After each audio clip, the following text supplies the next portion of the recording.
Good morning, good afternoon, and good evening, wherever in the world you are, and welcome to the NextGen Summit. Since the beginning of the year, we find ourselves in an exceptional situation worldwide due to the pandemic.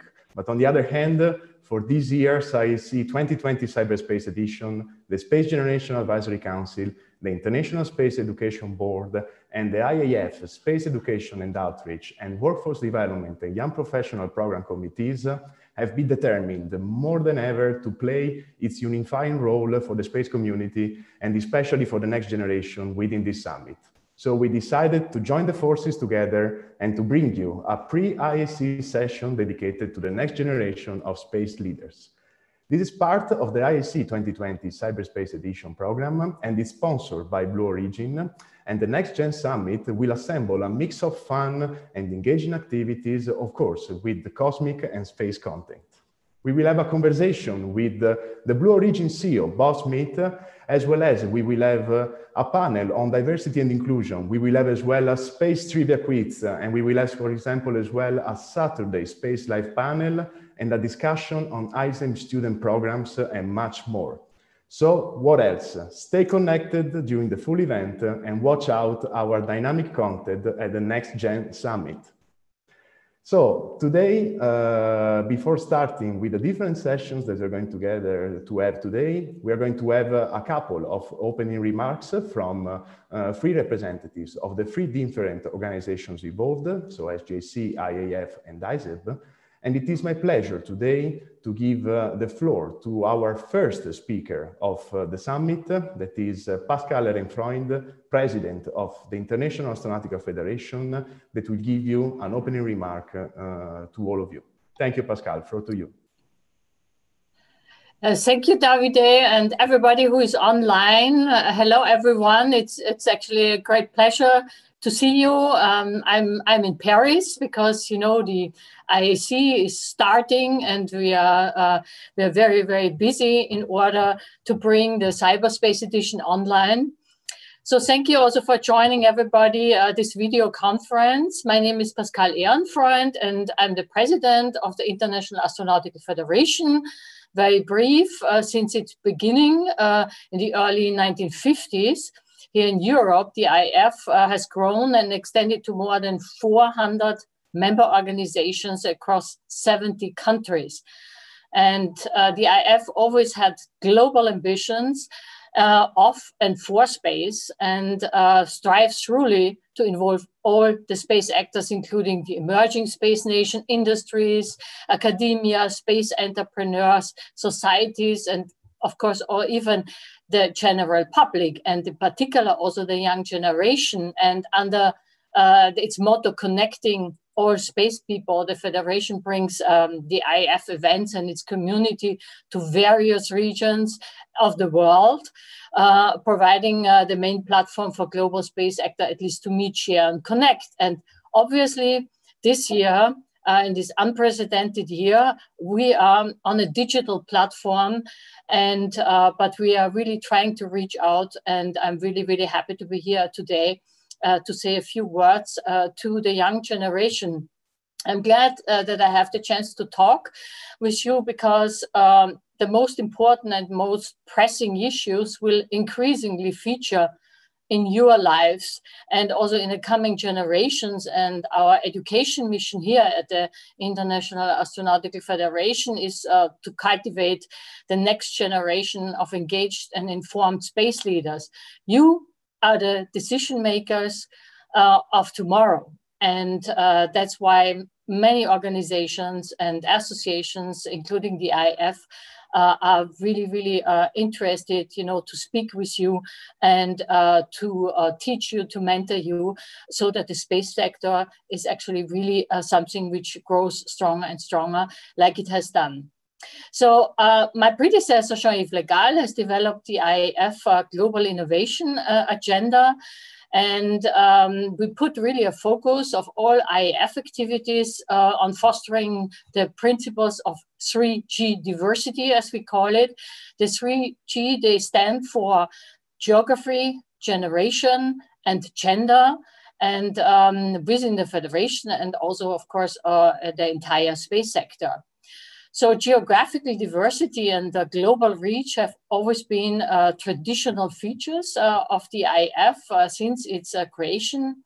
And attracting the young generation has been the focus of the IF mostly during the recent years with manifold newly created activities and programs which are really tuned to young professionals. And this has resulted in a really significant increase in the number of young people which are engaged and participating in the IF activities. And right now, in the last IACs, we had 50% of the attendees were under 35 years old, and we are really, really very happy about that. Gender diversity, of course, is still an area where we have to make progress, and we really continue activities in this field. So the IAF has created the IAF IDEA platform to promote and advance diversity and equality principles amongst the global space community. And really we try to become really an exemplary organization in terms of geographical and generational and gender and other diversity aspects, and to live up to our motto. And there are many activities and programs of different nature which are organized during the annual International Astronautical Congresses, but also during our IAF global conferences. And this concerns keynotes, lectures, moderated panel discussion, networking events, mentoring sessions, social events, of course, in competition and award ceremonies. And we want that the young professionals are really a very big part of IF. And when I took over the presidency of the IF in 2019, I put forward an agenda which is called the Global Advocacy Agenda 2019 to 2022. And we are focusing on the global nature of space and continuously also evolving space environment with new actors and space entrepreneurs. As you see, the global space economy is growing. We are over $400 billion in value, according to the latest studies of the Space Foundation. And the global space economy is expanding, including new industries, players, investors. We have unprecedented engagement of venture capitalists, but also of space angels. And the space industry has really opportunities to extend existing markets and also to reach out to other markets, namely the non-space sector. So observing these trends and also the developments in global space activity, we are also really looking ahead to the next decade and beyond. And we have actually initiated a new platform, which is called the ISEB, or the IF Space Economic Platform, bringing space down to Earth and bringing Earth up to space. And this is a complementary concept also to the IAF 3G initiative, and it includes that we really try to shine the spotlight, on promising entrepreneurs and startups at the IAC exhibitions, that we have mentorship programs for young professionals, that we advance new markets in the space economy and reach out to the non-space sector through webinars and different events. And so we are continuously, working so that we are really looking also at the new aspects of the space sector, and that we are trying to evolve, in particular also with the young professionals. So the next generation of space leaders represents something important and unique. And today you are coming together to discuss new trends. You are engaging in ideas, and we all hope that you continue to improve the future of the space sector. And in closing, I want to remind you that we are right now really living in unprecedented times. We cannot meet in person. The digital world is currently our living space. And I want to thank you for all the incredible work that goes into creating a day like today. And we know that because because we are just, launching the cyberspace edition of the IAC. It is a lot of work, and the Space Generation Advisory Council and the International Space Education Board, the IAF Space Education and Outreach, and the IAF Workforce Development and Young Professional Programs Committee really have worked hard all year to represent the young voice within the space sector, and you certainly should be proud to be among them. So as the IAF president, I'm very much committed to work with you to shape the future. I wish you a great weekend. I wish you a great discussions. And don't forget that the IAC actually really starts on Monday. And I wish you all the best. Thank you very much for listening. Thank you, Pascal. Thank you very much for your kind words, and thank you as well for joining us today. So it is my pleasure as well now to give the floor to our second representative from SGAC, from the Space Generation Advisory Council, and I want to introduce you to Mr. Arnaud Pons, that is the chair of the Space Generation Advisory Council. Arnaud, floor to you. Thank you very much, Davide, for your kind introduction. Good morning, good afternoon, and good evening to all our friends who are attending the Next Generation Summit from all around the world. The Space Generation Advisory Council, in support of the United Nations Programme on Space Applications, SGAC, was founded in 1999 with the objective of empowering the next generation of space leaders by providing a platform for students and young professionals to learn, acquire new skills, develop a global space network, and prepare them for new horizons and overall growth personally and professionally. 21 years after our foundation at Unispace 3, SGAC has become the leading youth space organization and network comprising more than 15,000 members and alumni in 150 countries. But as everything in space, fulfilling our mission is a hard endeavor, especially in these challenging times of COVID-19. So we can only accomplish this goal by working together with other amazing space organizations. And this is what brings us together here today.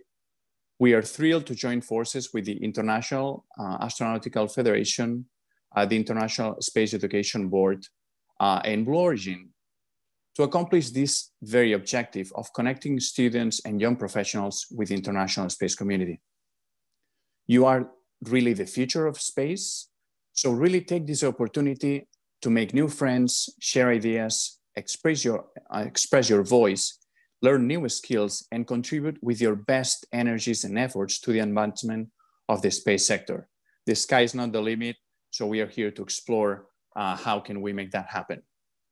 Enjoy the event as you are in for a great treat. I don't want to make any spoilers. We have a very exciting program today. So back to you, Davide. And thank you on behalf of SGAC to you and the whole team for the fantastic work you've done. Thank you.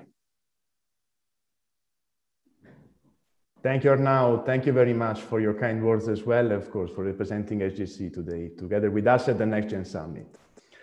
Last but not the least, of course, it is a big pleasure for me to introduce you all to the ISEB representative as well, Mr. Hugo Marais, that is the head of the European Space Agency Education, as well as the ISEB chair. Hugo, floor to you.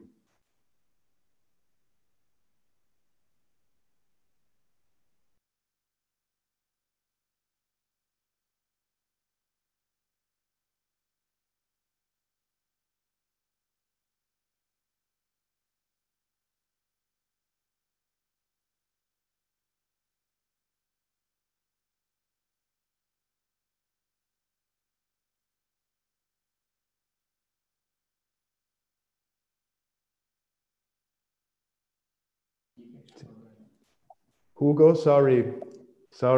I think you're on mute. that we have a connection issues. Yes. Hugo, you need to unmute yourself.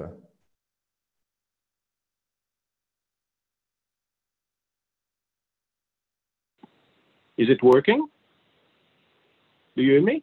Yes, we can hear you, Hugo. You can hear? Yes, Hugo, we can. Okay, good. I'm really sorry about that, but I am in a hybrid situation with a phone for the audio and the computer for the video. So sorry for that. So I said, I repeat, good afternoon, everyone, wherever you are on this beautiful blue planet. And I really hope I found you really fine and healthy. As you said, I'm the head of the education office at the European Space Agency, but it is as the chairman of the International Space Education Board that I'm speaking to you from my own place in Belgium. ISEB was established in 2005 already by NASA, JAXA, CSA, and ESA.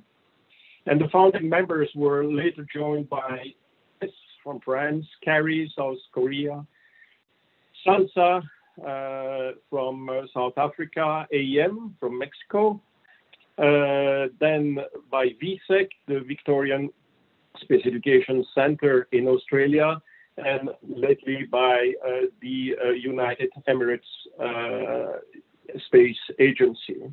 But of course, we closely cooperate with many institutions, including the IAF Space Education and Outreach Committee, and with SGAC last year in particular. Of course, I will not give you too much. I think that Dr. Ehrenfreund has said already a lot on the importance of education, but you will hear later really in particular about the unique opportunities we offer to students, and in exclusivity attend the unveiling of the new ISEB website. As per our charter, the purpose of the ISEB is to develop cooperation mechanisms and initiatives to increase literacy, competencies, and skills for young people, and to contribute, as Pascal said, to the future workforce development, which is needed by all ISEB members and agencies to implement space programs.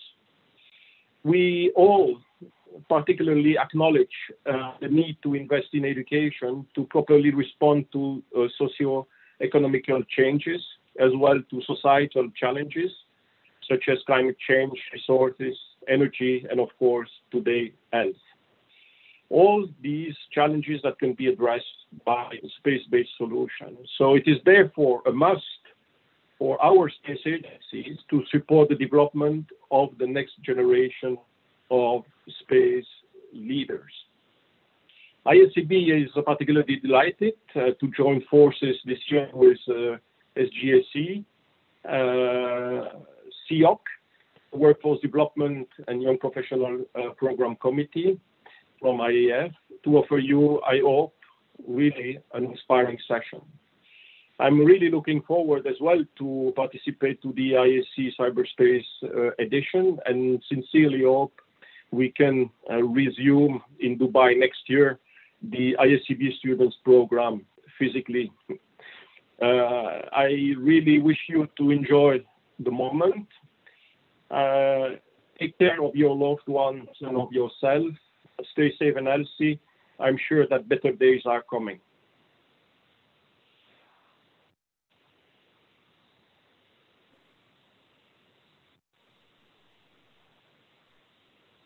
Thank you very much, Ugo, for your kind words. And of course, a big thank you to Pascal, to Arnaud, and of course to you, Ugo, for joining us today, and of course to giving us a lot of inspiration to the next generation during this summit. So with these opening remarks, now it's time to move to the first session of the NextGen Summit. And as I've mentioned, this session is sponsored by Blue Origin, and it is a big pleasure today to give a warm welcome to the first session of the day, that is the Career Lessons interview from Blue Origin. There's going to be a conversation with the Blue Origin CEO, Bob Smith, and early career Blue Origin engineer, Sophia Porter, focused on career paths and leadership development. The moderator of this session is Mrs. Ariel Brettel, the co-chair of the Space Generation Advisory Council, and the speakers are Bob Smith, CEO of Blue Origin, and Sophia Porter, Test Operation Engineer of Blue Origin. Ariel, floor to you. Thank you so much, Davide. Just checking you can hear me okay? Perfect. All right. Okay. Hello, everyone. Good morning, good afternoon, good evening, wherever you are in the world. My name is Harriet Brettel, and I'm the co-chair of the Space Generation Advisory Council. We're here today to talk about career development in the space sector, and I'm thrilled and honored to be joined today by Bob Smith and Sophia Porter from Blue Origin. What I'm really excited for in this chat is that we're going to hear the perspectives of both an industry leader as well as a rising star in the space industry. Before we dive into questions, I'm going to do a very quick introduction of two of our fantastic panelists. So Bob Smith is the Chief Executive Officer for Blue Origin, a private space company developing vehicles and technologies that dramatically improve access to space for people and payloads. He is responsible for the development of Blue Origin's launch vehicles, engine programs, and its growing business operations.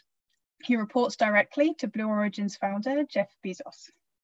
Next up, we have Sophia Porter, who is a test operations engineer at Blue Origin's West Texas launch site.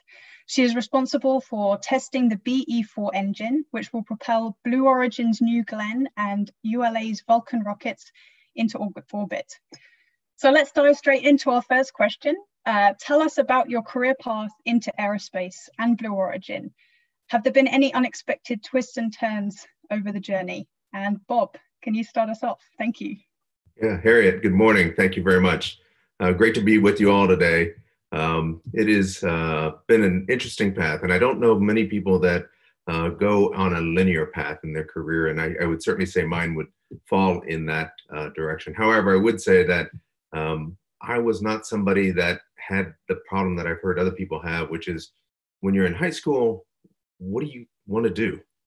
I cannot literally remember picking aerospace engineering. I knew very early on, so I'm very fortunate from that standpoint in that really my career chose me more than anything else.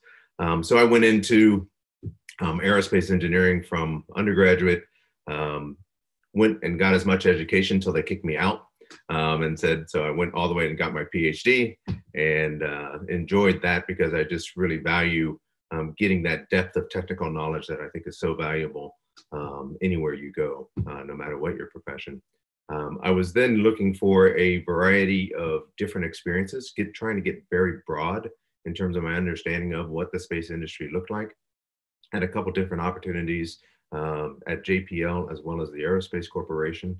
JPL at the time was still going through the transition of the very large spacecraft. And so you didn't get a lot of diversity. You'd go work on one very large program versus another, while Aerospace Corporation was supporting a wide variety of both civil and defense applications. So I chose Aerospace Corporation, got to do a number of great things, including being a chief engineer, program manager, and then a business leader for Aerospace Corporation, doing most of the NASA work there, running their NASA offices, and then moved off to work on the shuttle upgrades program, which was a fantastic job.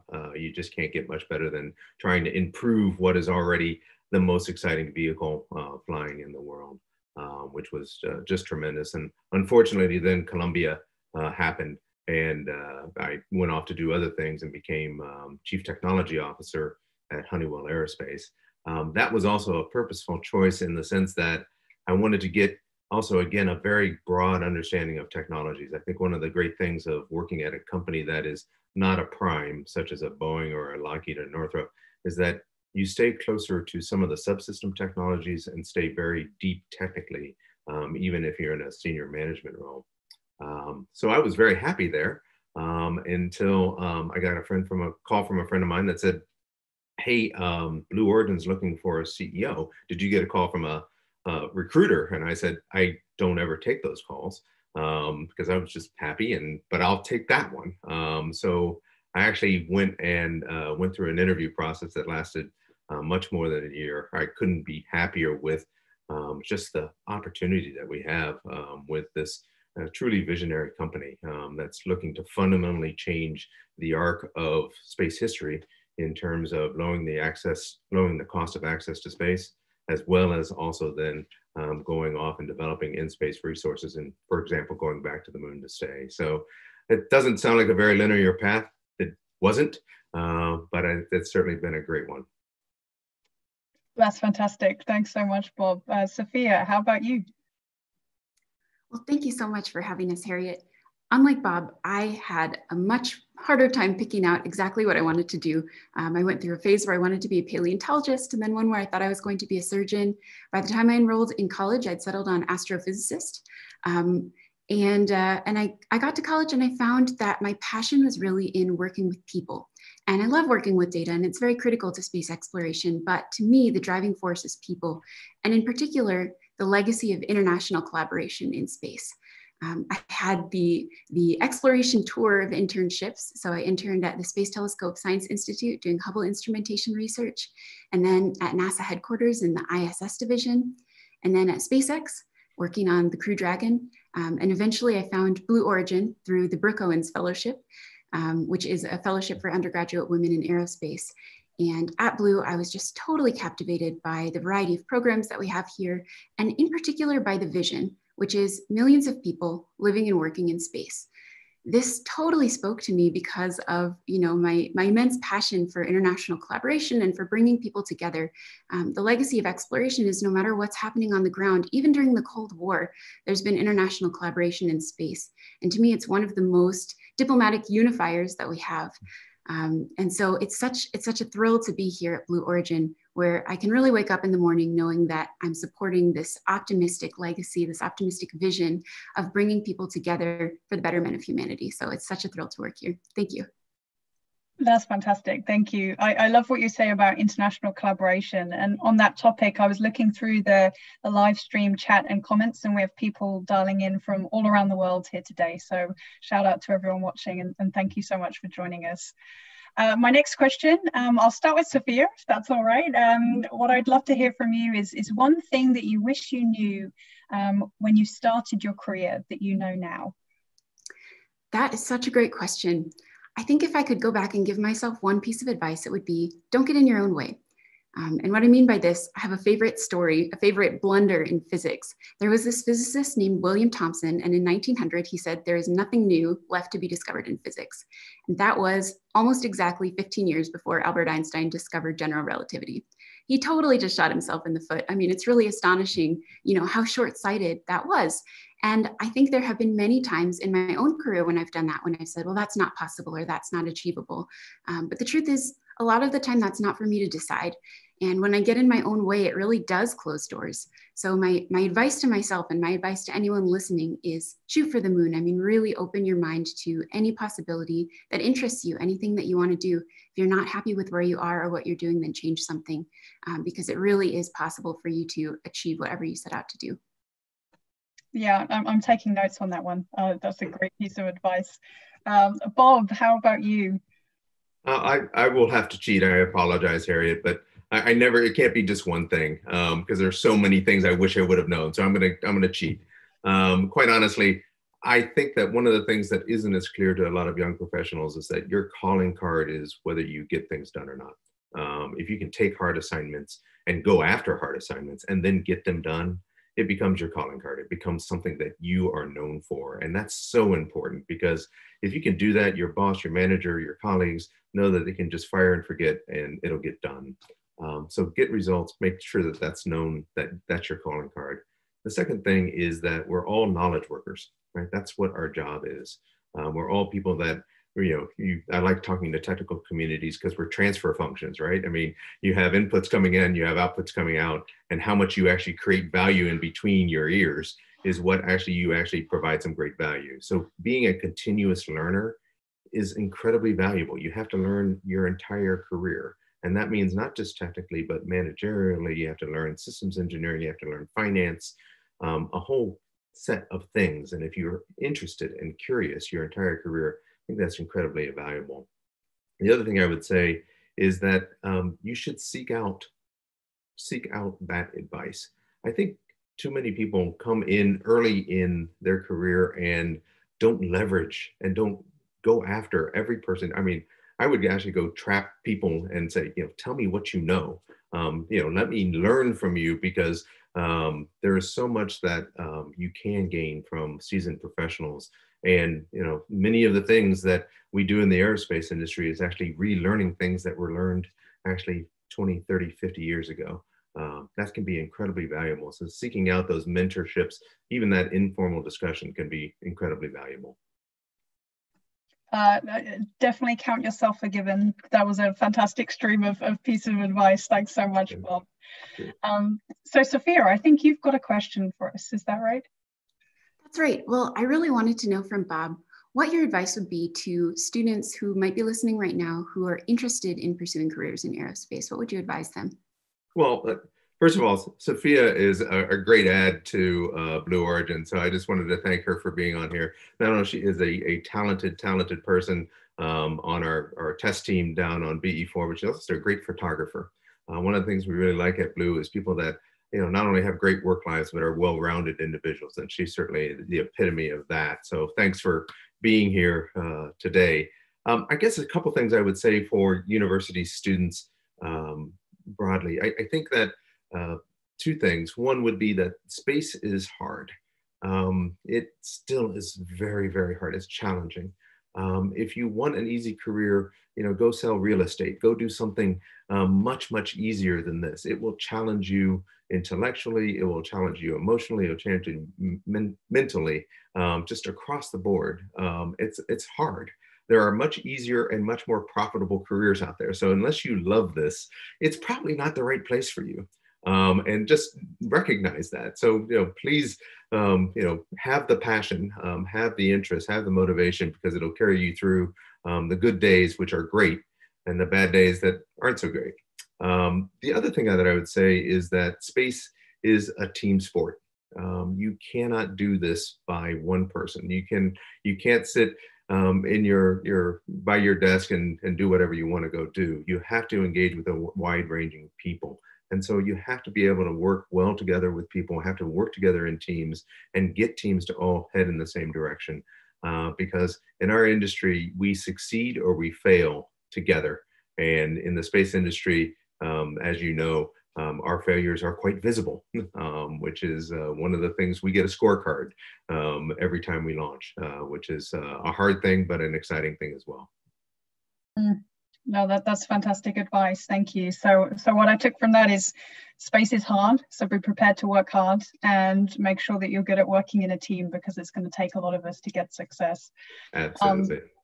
Well, oh gosh, I wish we had more time, but I think we're pretty much wrapped up here. I have one final quick fire question for both of you. If you had one book or one TV show that you're currently binge watching right now that you would recommend to a budding space fan, what would it be? I'll go over to Sophia first. Sophia, I want to hear what your answer is. Well, there are so many incredible books out there, but a lot of my vision was built on this book that I read called Cosmos, a Field Guide when I was in high school. It's a huge picture book. It's like 2 feet tall, and it's just got these astonishing pictures of outer space. And that was what drove me to ask the question, where are these things? What are these things? And how do we get there to see them? How do we learn more about them? And ultimately, that was part of what drove me into space exploration, coupled with the ability to find a better place for humanity. And so I would highly recommend even just going and Googling pictures of space, but in particular, going and pursuing that book. Well, I'm really, really hard to pin down on this question because I read a lot. I generally have about a couple books in each one of these categories. I have a fiction book, a nonfiction book, generally a business or a development book, kind of going on, personal development book going on all at the same time. So again, I'm not going to be very good at giving just one thing. Sorry. So I'd say fundamentally, I really enjoyed Eric Larson's new book called The Splendor and the Vial, which is about Battle of the Britain. And Churchill at that time, I thought it was a tremendous book. I would say that there's a great book out that's also called Begin Again, which is about James Baldwin and basically race issues in America. I'd also say that there's been some fabulous books recently about some business topics that are also quite good that I'd throw out. Bob Iger's book on Disney, I thought was fascinating. And I think there's a number of other books that have actually given the history of Apollo that came over the past few years, including America's Moonshot by Brinkley, that I thought was also quite good. So I could go on and on, but you've only got a couple days of agenda to cover. So I'll shut up there. That is definitely plenty for our reading list. Thank you so much. All right, with that, I think that pretty much wraps us up. So I just want to say thank you so much to Bob and Sophia for taking the time to talk with us today. It's been a real honor. And with that, I'll hand us back to Davide. Thank you so much. Thank you all. Have a great conference. Thanks again. Thank you, Harriet. Thank you, Sophia. And thank you, Bob, for this amazing conversation, and especially for you, Next Generation, that you heard lots of advices, again, from Bob Smith and from Blue Origin, of course, for all of you. So now it's time to move to the first session of the day. And as I mentioned, this summit is a summit in collaboration with lots of organizations involved, and we will start with the first organization, with the SEOC committee, so Introduction to the Space Education and Outreach Committee. And this session will have a panel of SEOC subject matter experts discussing how the committee seeks to engage students and educators, and as well a diversity and inclusion panel afterwards. So Caroline, floor to you. Thank you. Can you hear me okay? Good morning, good afternoon, and good evening. I'm Carolyn Knowles, and I work at the National Aeronautics and Space Administration, which is better known as NASA. The headquarters for NASA is located in Washington, D.C., in the United States of America. I represent NASA on, and I serve as the chair of the Space Education and Outreach Committee, which will be referred to as SEOC. SEOC is one of the technical committees that support the education sessions of the IAC. Welcome to one of our sessions today, which is a two-part session. We will begin with a panel who will discuss SEOC, its activities, and how we seek to engage with students, with educators, as well as along with space and STEM professionals. Then we will transition over to a panel of graduate students who will participate on a panel that will focus on diversity and inclusion. So let's get started by having our panelists introduce themselves and indicate why they are excited about this year's IAC Cyber Edition. We will begin, followed by Alana Bocciolini and J.R. Edwards. Ali. Thank you, Carolyn, for the introduction. I'm Ali Nasseri. I'm the vice chair of SEOC for the E1 symposium, we call it, the Space Education and Outreach Symposium. This year at the IAC, we have 75 papers that would be live 24/7 next week, and everybody can go and review them. And they cover a lot of different topics, primary, secondary education, university education. We have public outreach, workforce development, hands-on outreach, non-traditional outreach, using social media, and cultural issues. So a lot of different topics, and I think it's very interesting to engage from the topic, with the topic of education and outreach from these different perspectives, and really see what is the most impactful way to get the message across to about the activities that we do in space. I think next to me, Carolyn. Yes, everyone. My name is Alana Bardolini. I work for ISA Education at STEC in the Netherlands. But today I'm joining you on behalf of the International Space Education Board, or as mentioned by Hugo, also called ISEB. And this is because ISA is the current chair and I'm the lead of the ISEB working group. And ISEB works in close collaboration with SEOC at the annual IAC, with many of our board members also acting as representatives on SEOC. And I'm excited for this virtual edition of IAC because I think the week is going to be filled with really stimulating sessions and inspiring panels. And it's all being brought to us in a novel, innovative format. So I think it's going to be a week of learning. And since we're in the business of education, that's exactly what I like to see. Thanks, Elena. JR. Hi, Carolyn. I am J.R. Edwards. Hi, Carolyn. Thank you so much for the opportunity. I am J.R. Edwards of the United States. I live in Washington, D.C., and I represent Lockheed Martin Corporation, a large aerospace company. Within SEOC, I serve as Vice Chair for Honors and Awards. Each year, I look forward to seeing colleagues and friends throughout the global space community at the IAC. Participation in the IAC is about shaping international cooperation in space activities. It's about exchanging of information and ideas. It's about developing networks and relationships. This year has certainly been a challenging year for so many of us around the world. And I am excited that even as we press through 2020, we can stay connected through the IAC Cyberspace Edition. Okay, so thanks to all of you. And now that we know a little bit about our panelists, let me briefly tell you a little bit about the objectives and the scope of the SEOC. As mentioned earlier, the SEOC is a technical committee of the IAF. The objectives of the SEOC are: 1, to promote development and delivery of quality educational programs and learning opportunities in the space sector. 2, to advocate for the development and the delivery of quality STEAM, which is science, technology, engineering, arts, and math. Also, outreach that's based on space activities. Thirdly, it's to engage with students participating in the IAF activities and developing programs that are dedicated to different parts of the IAF.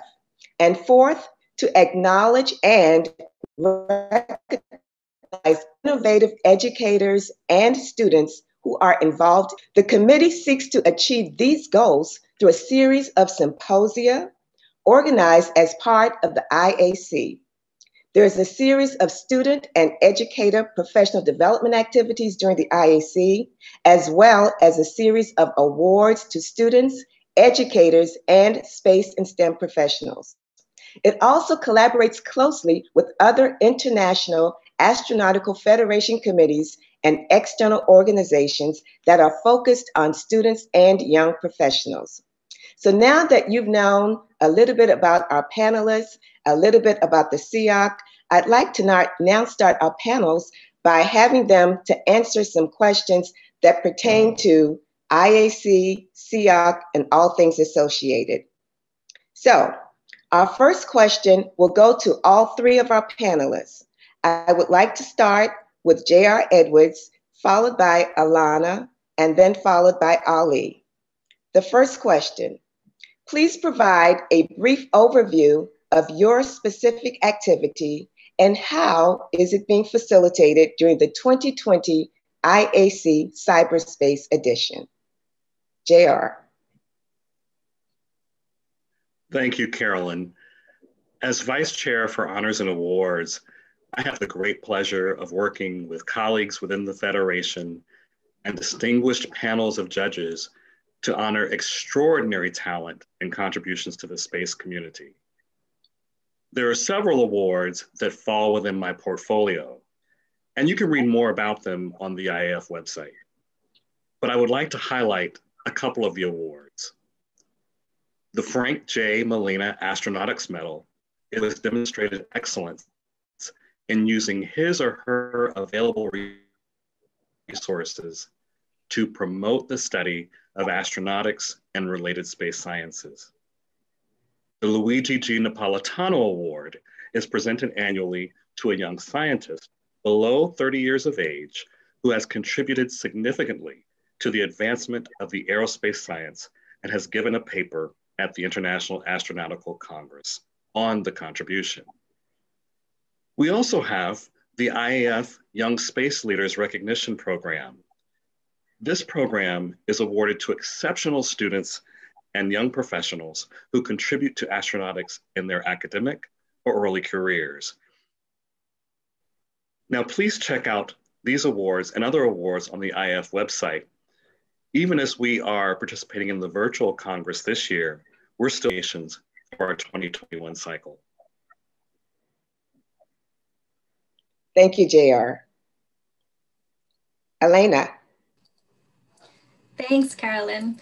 Okay, so each year ISEB hosts our annual founding members and our heads of education meetings during the IAC, as this is one of the few occasions that our members are able to interact in person. And in addition, with the collaborative efforts of SEOC, we also organize an annual student program, which you'll hear about more in detail later on in the ISEB session of this event. Now, unfortunately, these activities are heavily dependent on personal interaction, and thus we've had to make adjustments for IAC 2020. So we're not able to host the student program, but we are pleased, of course, to be taking part in outreach activities like today to engage students and promote their participation in hopefully next year's program. And like many others, we're using virtual methods to host our annual board meetings.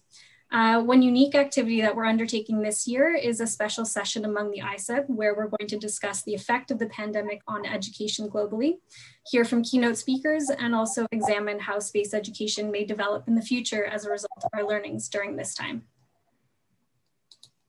Thanks, Ilana. Ali? So as I mentioned before, the E1 symposium this year would have 75 papers. Usually in the past, we would have these papers organized as part of 10 sessions that you had to choose which one you want to attend. But now you can basically, all of these are available 24/7 during the week, and you can make sure that you can watch all of them if you have time.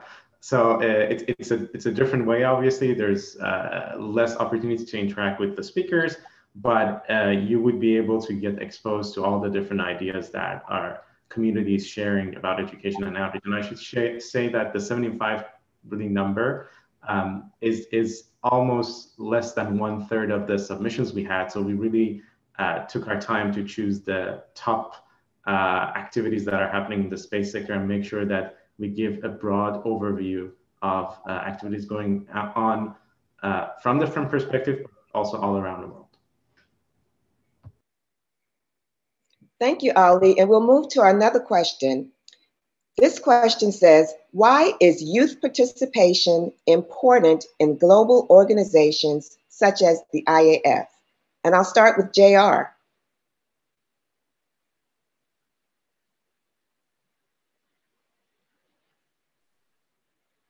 Or why don't we start with Ali? Okay, we'll go with JR then.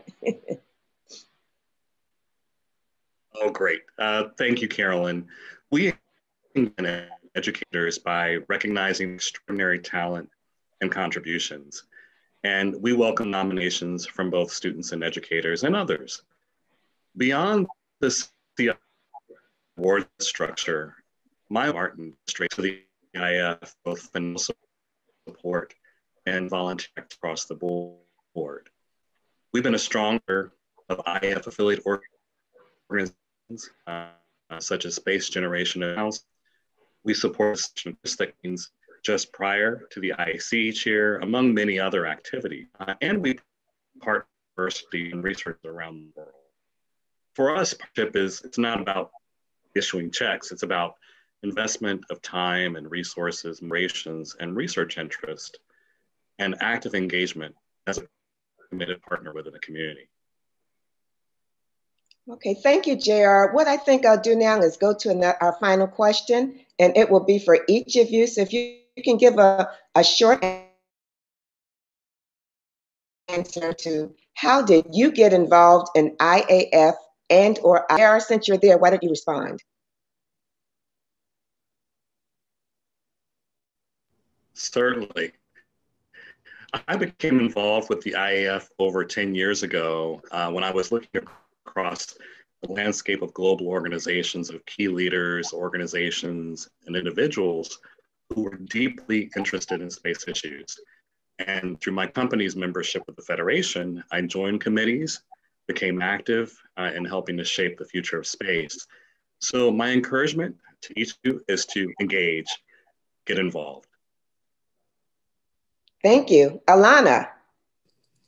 Sure. So my first IAC experience was in 2014 when it was hosted in my hometown of Toronto, Canada. And I was still a student at that time, but I was contacted by another colleague who connected me actually with SGAC to be a part of the local organizing committee for the Space Generation Congress. And in fact, that's also where I met our other panelist, Ali. Coming from a non-space related education field, I was totally overwhelmed, but I was completely thrown into the space realm.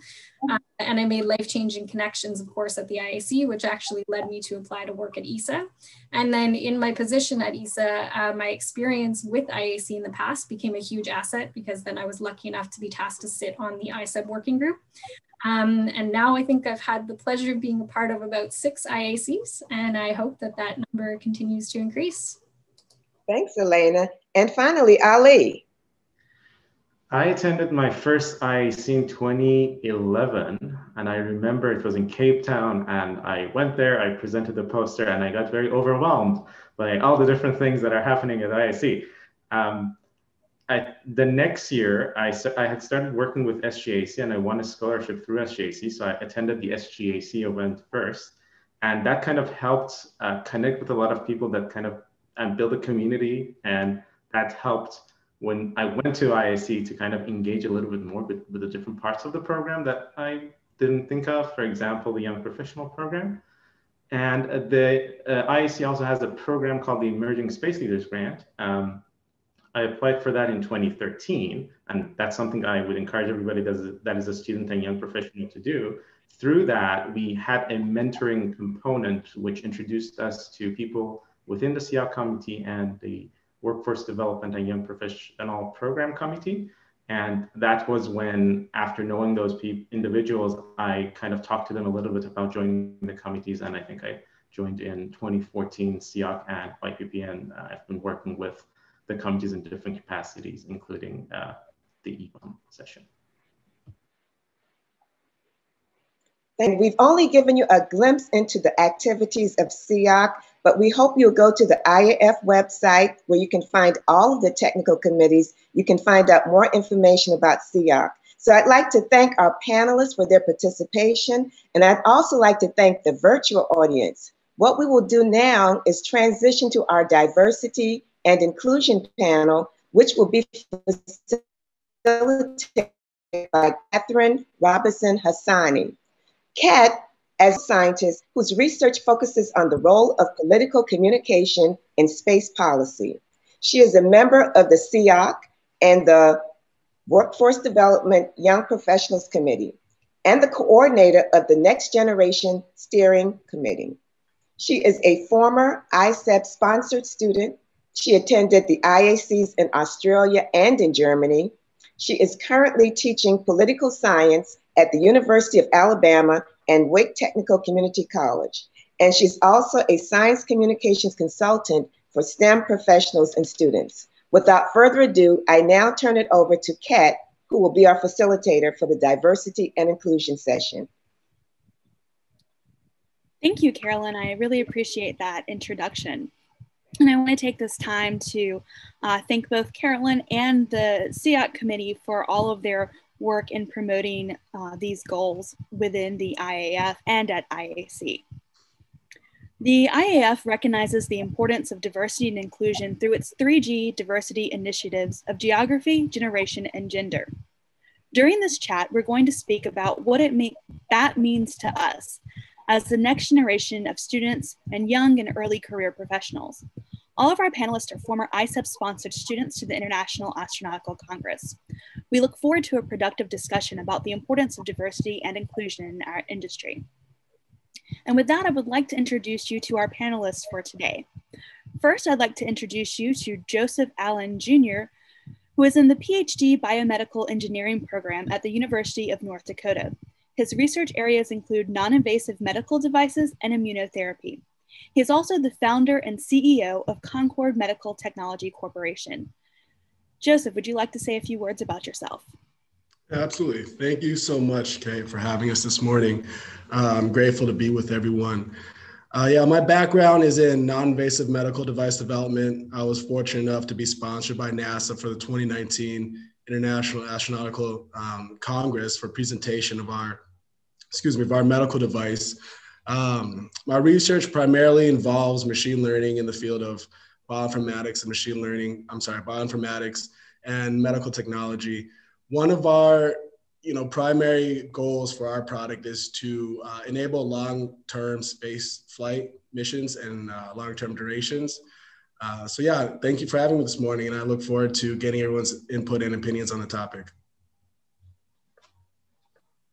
Fantastic, thank you. Next, I'd like to introduce Simranjeet Grewal. She's from the University of California, Merced. She studies material science with a focus on energy conversion devices.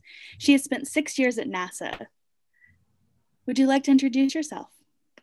Yes, hi. Say a few words, Simi. Hi, so for me, I work with energy conversion devices. So what does that mean? So that would include things like fuel cells or electrolyzers. So anytime, like say, for example, you're on the spaceship and you need some quick energy, but you don't exactly want the battery to blow up on you, fuel cells are often used for something like that. And also, I also work on the other type of battery called lithium ion batteries, in which we try to make sure that the battery doesn't blow up on you as well.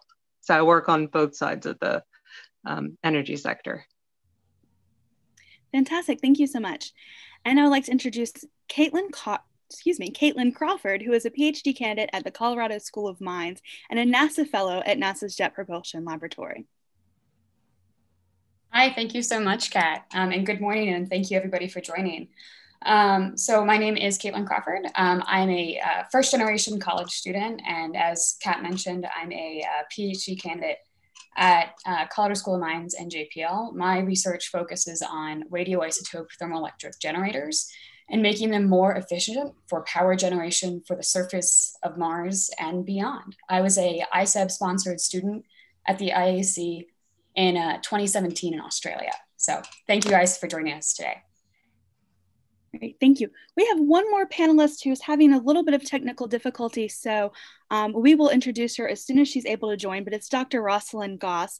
But for that, until then, I'd like to go ahead and move on to the discussion. And so the first couple of questions I'd like to have everyone answer and give their thoughts on. So Joe, I'll start with you. Why is diversity and inclusion an important issue for our industry?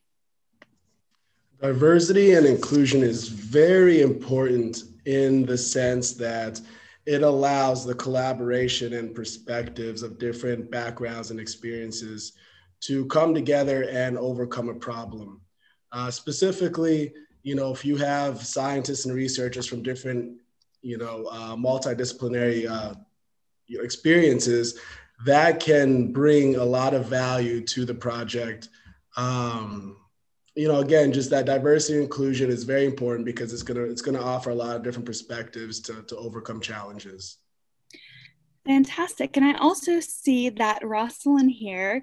So if we're able to go back to her just for her introduction, I want to mention that Dr. Rosalind Goss holds a PhD in environmental toxicology, and she's conducted research for the last 5 years at JSC alongside of Dr. Honglu Wu, and she was also a recipient of the Harriet Jenkins NASA Fellowship. Rosalind, would you like to introduce yourselves? And we can't see you, just so that you're aware, if you could turn your camera on, that would be fantastic.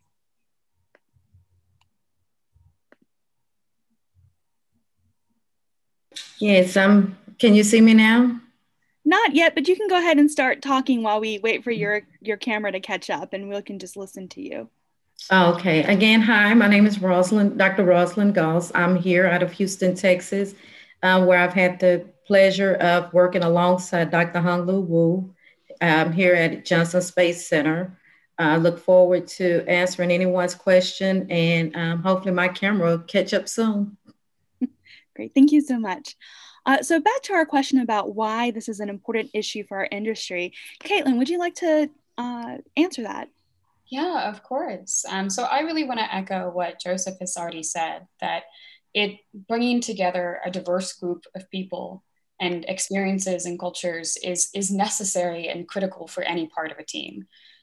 Without that, you're not seeing a problem from every single angle that you can.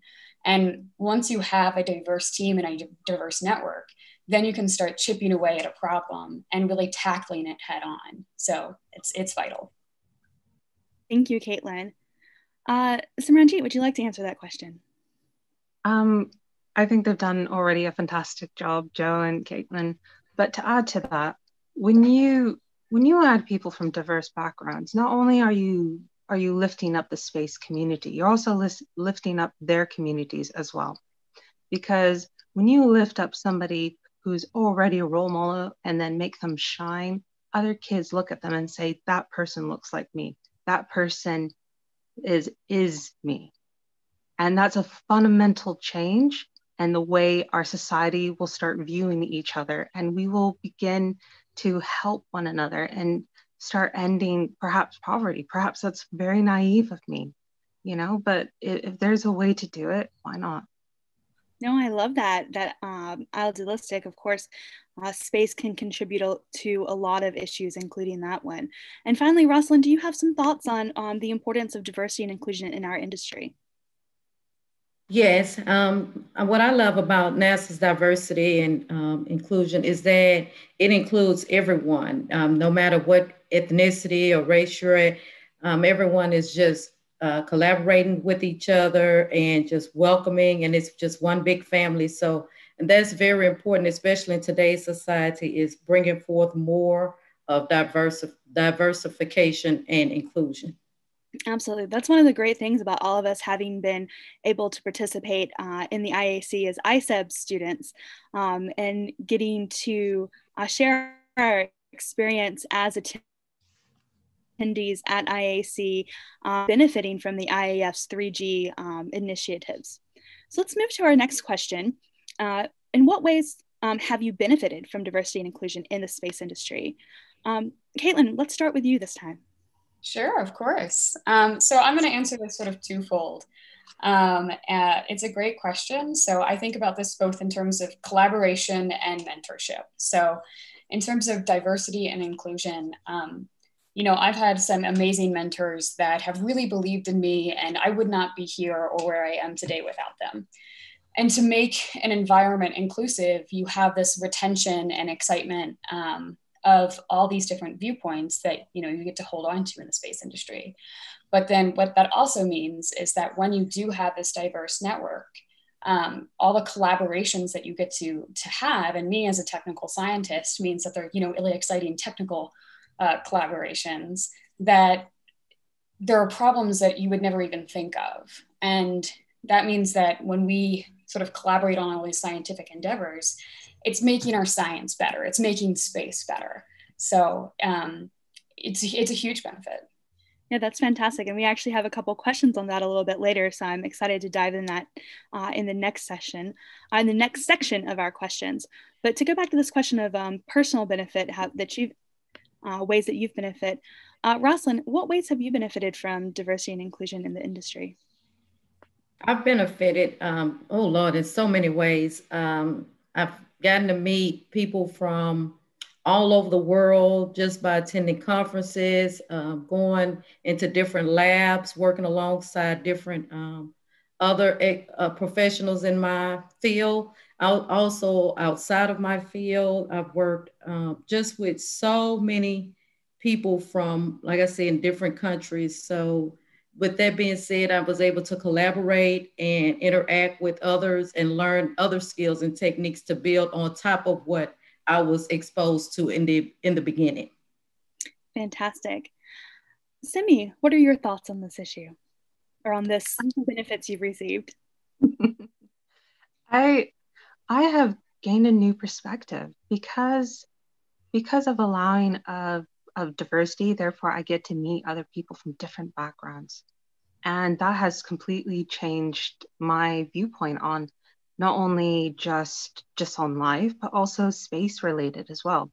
You know, you can look at some of the Asian countries who do their engineering in optimization. You can look at German engineering that's completely into efficiency, or into British engineering, which is into foresight. You know, you get to experience the diversity of engineering from all sorts of perspectives from all over the world. And you get to meet people from all sorts of countries. That just enriches your life. Fantastic, thank you. And finally, Joe, what are your thoughts on this?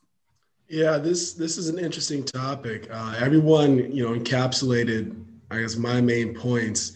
The way that diversity has benefited me is actually it has allowed me to experience things that I might not have experienced otherwise. What I mean by that is my background is actually in biomedical engineering, and I find myself surrounded with, aerospace engineers and the NASA fellows and the like, which is very interesting.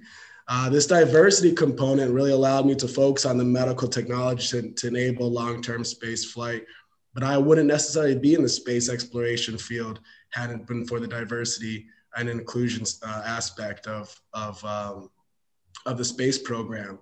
So being from kind of the medical side, medical engineering side, and now being in this, space exploration sector, it's been very interesting. And I've been very fortunate to meet a lot of, amazing and talented researchers and grad students from around the world. And it's benefited me greatly. And like Semi said, it's really changed my perspective for the better. Thank you so much. And so the last question for everyone before we move on to some specific questions is, where do you see the need for improvement, and how can we as students and young and early career professionals work towards more diverse and inclusive environments? Rosalind, let's start with you. And it's very good to see your face. Yeah, that's the good thing about being among the group is you learn other skills. So now I'm an IT person. So with that, to answer your question, how I can see things to be better is, being a recent graduate, I just would look forward once the pandemic is over, getting back to my school, just sharing different events that NASA may be having, going on during that time, encouraging other African-American students and non-African-American students, to apply for these grants and apply for these fellowships and get out and just step outside of the norm. So I would say, whenever you have a chance, not so much as your school, but just any young scholar or professional that's looking to achieve better goals or more goals within the arena, just get out and spread the word of how great NASA is and what, it can do for you in your future. Fantastic. Simi, let's go to you. One of the ways we can try to improve the space industry is, I'm going to be quite blunt, having more women at the top. Quite frankly, thank goodness for Pascal. If it wasn't for her, I would not see what a fantastic female leadership was for the IAF, IAC. And also with Carolyn too, being the proper head of the educational, these women are pivotal, but it's not enough. There's not enough women in the space industry. I've only been able to talk to one CEO, and that was of Lockheed Martin. That was a woman. That to me is not enough. We need more women. And if there is one thing the space industry can do, is add more women. Great. I couldn't agree with you more. Caitlin?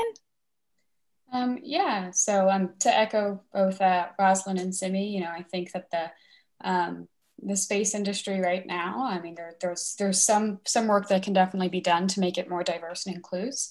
But as Bob Smith said earlier today from Blue Origin, space is a team, right? Like, we are an inclusive network. And in order to increase diversity and inclusion, the thing that needs to happen are things like this. This is a huge step forward to have conversations about inclusion. And when you become more inclusive, all of a sudden your retention for people of a diverse background becomes greater. So this is a great step in the right direction. And if we can have more of it in the space industry, that would be great. Fantastic. I agree. Joe, I'll give you the last word on this. Yeah, I definitely think promoting diversity and inclusion is essential. Reaching out to underrepresented communities and making science and technology cool and interesting and fun to engage the younger generation is imperative. And to Semi's point, fostering a collaborative environment that's conducive to women in the science, technology, engineering fields and leadership positions. Maybe not in the space program per se, but in general, this goes back to, again, the diversity, inclusion, and promoting certain elements you know, Kaylin said, it just makes things better. And if we can just be proactive in reaching out to communities and making programs and policies available, I think we can really achieve that mission. Great, thank you so much. So in the time we have left, we have two more questions that I'm gonna direct specifically to our panelists. The first one is going to be for Simi and Caitlin. And we'll start with Simi. Can you talk about the role of mentorship in improving experiences for underrepresented groups for you or in our industry? So it's really important to foster mentorship. I personally have received some mentorship, but not as much as I had wished I had, especially in the undergrad and graduate studies. But when you go out there and you look back, right, and if you lift other people, they become stronger, they become better, and they influence the space industry greatly. And what I'm talking about, especially with underrepresented communities, you have to, it's not like another type of mentorship where it's just a very huge class. Oftentimes you're dealing with socioeconomic problems as well, especially those who come from minority groups. And this is the truth of it. Sometimes you're also finding out that some of them might have undiagnosed disabilities as well that they didn't realize. And then sometimes you also are dealing with the confidence, because not a lot of people look like them.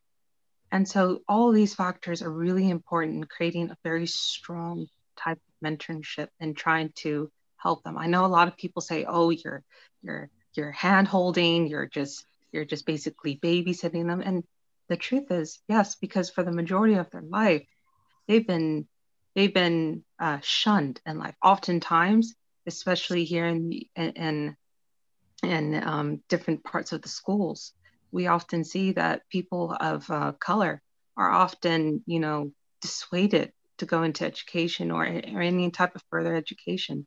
So we really need to hone in on those individuals who have made it and try to protect them as much as we can. Thank you. That's very important because it's difficult when not a lot of people look like you in a room. And Caitlin, what are your thoughts on this? Yeah, so, you know, I think the topic of mentorship is really critical. And I was fortunate enough to have really great mentors, and that's how I've benefited from diversity and inclusion. And without it, I wouldn't be here, period. And you know, the power that mentorship has on an individual is just, you know, second to none. It's critical. It's how sort of, you know, you can move through the space industry. But it's also really important to remember that, you know, when you have great mentors, or if you're seeking great mentors, that you should also give back to the community too. So it's really great to also, when you have that knowledge of having been mentored, to then mentor others to try to bring more people into the pipeline and keep them in the pipeline as well. Great, thank you. So our last question will be for Joe and Rosalind, but how important is collaboration and networking to you in this area? Joe, let's start with you. Collaboration network, I think, is vital. You know, in this area, a lot of things don't get accomplished without collaboration. You know, fostering a friendly educational learning environment for collaboration to occur is essential.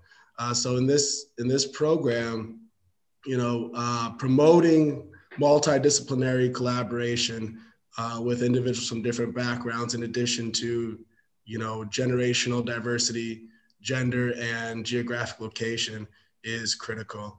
Networking that's going to benefit anyone, anytime in life. So if you're able to, you know, I've been fortunate enough to be in these programs with NASA and the University of North Dakota, and that's greatly enhanced my networking skills, capabilities, and access to other like-minded individuals, and it's been very interesting. So I think networking collaboration is paramount. And Rosalind, to you for that question. Yes, collaboration and networking is very essential in this arena, because it allowed not only myself, but others as well, is to bring new ideas and different approaches in achieving the project's completion, bring the projects to completion in a successful manner.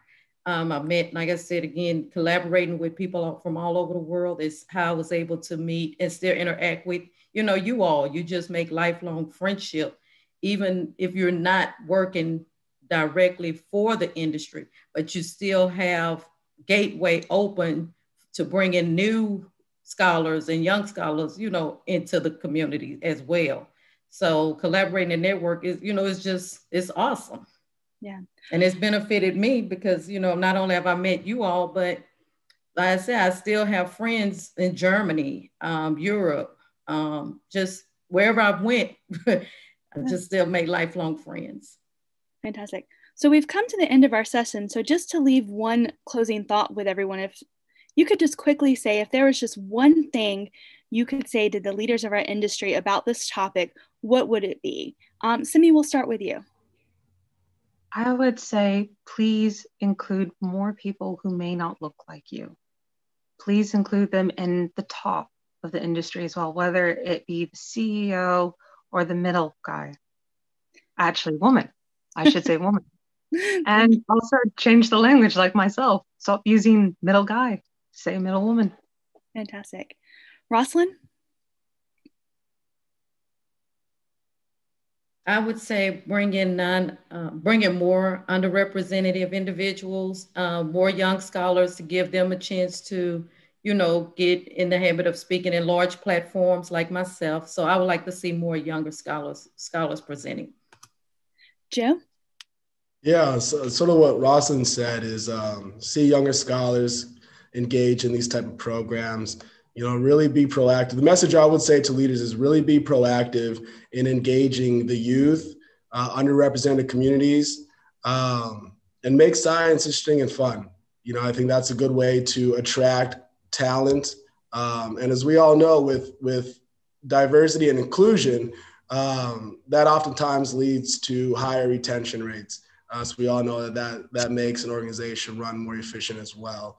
But yeah, I would definitely promote and proactively outreach underrepresented students and children and bring them to these interesting and fascinating programs such as IAF and NASA. Fantastic.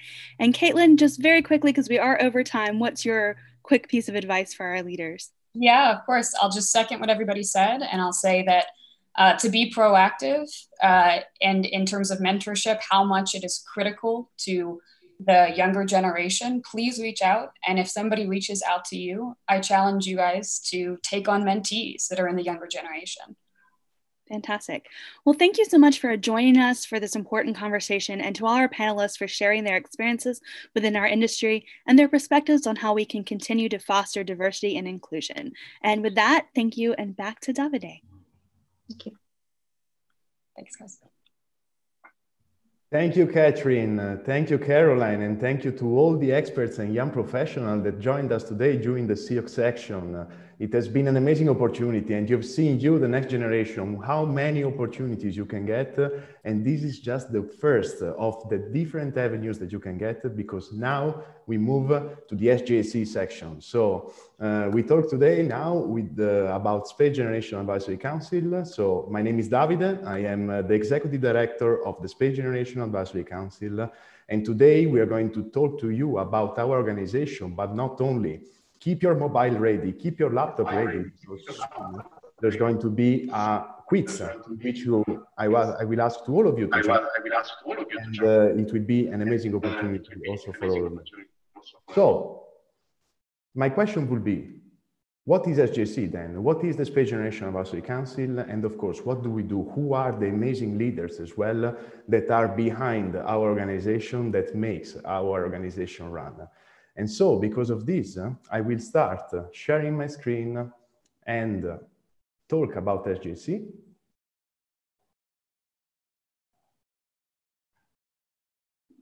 All right.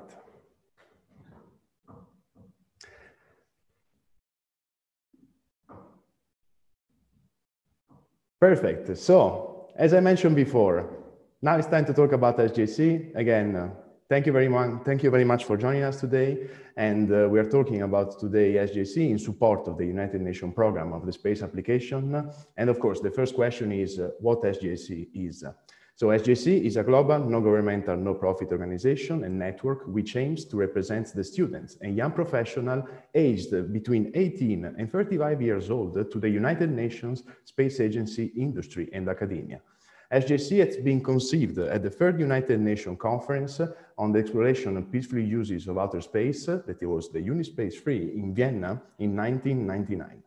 But of course, the question is, what is the SGAC purpose and what can you get when you will join SGAC?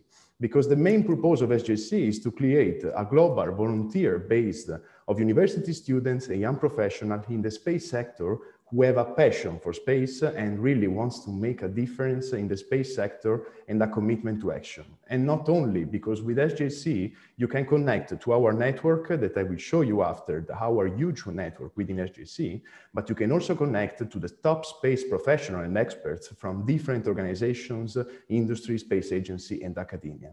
And of course, thanks to SGAC, we will give you, the next generation, the opportunity of becoming the next leader in the space field, and of course, give the voice in the global space policy. So what about our network? Our network is really huge, as you can see here. We are represented in the sixth region of the United Nations, and we are represented in 150 countries with more than 15,000 members. And so, thanks to this, thanks to our network, what are all the activities that SGAC is doing within the organization? And of course, this is the slides that is going to show you the 5 pillars of SGAC. So with SGAC, we do lots of different type of events. We do as well we have as well lots of project groups in which you can get involved and say your voice, say your idea within different topics in the space field. And of course, there are going to be lots of professional development opportunities to all of you. We provide also lots of scholarships for all of you to be part of the SGAC Next Generation. And of course, we do also lots of activities within the United Nations. But the question now is, so you can see here all the 5 pillars of SGAC, but behind these 5 pillars, there are lots of amazing members that are part of the organization and that run our organization. And so that's the main purpose of SGAC. We want to show you as well with this interactive presentation who we are and what we do. And so talking about the events, now I want to give the floor to the first representative of SGAC, that is Tara, that is going to talk about SGFF. Hello, everyone. I am currently the manager of the Space Generation Fusion Forum, which is now morphed into the Space Gen Summit. But first, a little bit about the Space Generation Fusion Forum. It's held in conjunction every year with the Space Symposium, which is hosted by the Space Foundation. We have a select group of 75 delegates, usually from 15 to 20 different countries. We have a lot of great breakout sessions, and we really try to focus on key space topics and career opportunities while giving students and young professionals an opportunity to network with high-level industry leaders. In addition, we also have a global grant program and usually 10 to 12 scholarships to allow people the opportunity to travel to beautiful Colorado Springs. We always try to make the event fun for everyone with different networking events. We always have a s'mores break, as you can see in the picture there. And it's just a really wonderful, definitely one of my favorite events of the year. Unfortunately, the 2020 Space Generation Fusion Forum has been canceled because of COVID. So on the next slide, I'll talk about our virtual option, which is the Space Gen Summit. The Space Gen Summit is the online edition, and we will have the same number of delegates, about 75 participants, and then we'll be joined by experts from the industry and SGAC alumni over the course of 4 days, and we'll include breakout sessions, lightning talks, keynotes, and other online networking events. And similar to the Space Gen United, we will be live streaming some of our keynote talks and panels, and our first panel is taking place before the main event. Will be on October 24th, and the topic is entrepreneurship in space. So we hope you can join us for that. It's free to everyone. All right, and now I'd like to hand it off to Mehdi to talk about other SGAC events. Hello everyone, I'm Mehdi, talking to you from Germany here. At SGAC, I'm part of the events coordination team, which helps and support all members organize events all over the world. Of course, I cannot talk about events without mentioning my all-time favorite, which is the Space Generation Congress, or SGC. This Congress, held every year in conjunction with the International Astronautical Congress, ISEB, gathers more than 150 delegates from more than 50 countries. It's really a world-class event with high-level speakers and experts from across the board. And it's really a lot of fruitful discussions that you will for sure enjoy, but also a lot of fun. And more than half of the delegates to this event are actually able to join us thanks to generous scholarships and awards. So please don't miss out the opportunity next year at SGC 2021 in Dubai, whose date is already fixed to 21st and 23rd of October 2021. But of course, this year we've had to adapt. Next slide, please. And I think SGC has been able to adapt in an incredible way because an amazing team has put together Space Gen United this year, which is an event that happened back in July. And we had more than 140 delegates from more than 50 countries joining together fully online for more than 14 hours of keynote speeches, but also very interesting workshops on different topics supported by 50 subject matter experts. So again, a huge success for the organization here, and thank you to the whole team for that. Next slide, please. Another international event that SGAC regularly holds is the SGAC, which is held in conjunction with the satellite show in Washington, DC. And it was actually held this year at the very beginning of 2020 with a select group of more than 200 delegates for very engaging discussions on space and satellite topics. Next slide, please. And then within the events coordination team, we actually help support and coordinate regional and local events. So we have two main categories. On one side, you have the regional events, which we call Space Generation Workshops, SGWs, which are regional two-day workshops focused on regional space issues. And we are really good at strengthening the bonds between the different countries of that region. They happen every year, so we try to have one event per region per year.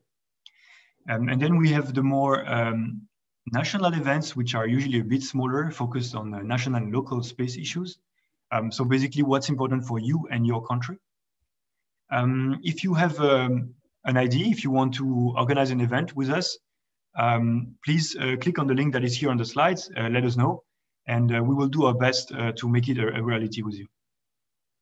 Next slide, please. Of course, SGAC has also the possibility to partner and endorse other events which are organized partly or fully by other organizations.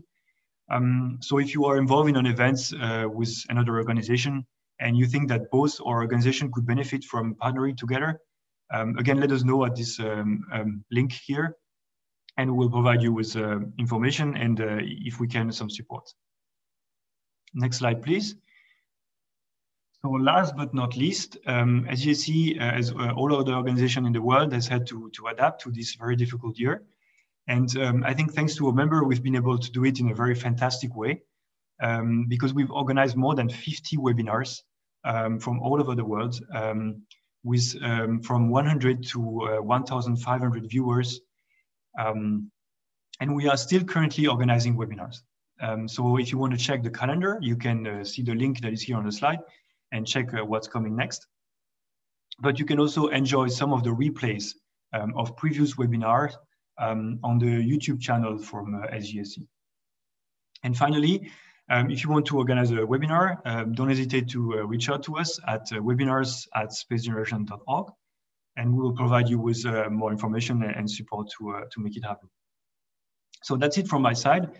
And next for the project group, Alessandra, the floor is yours.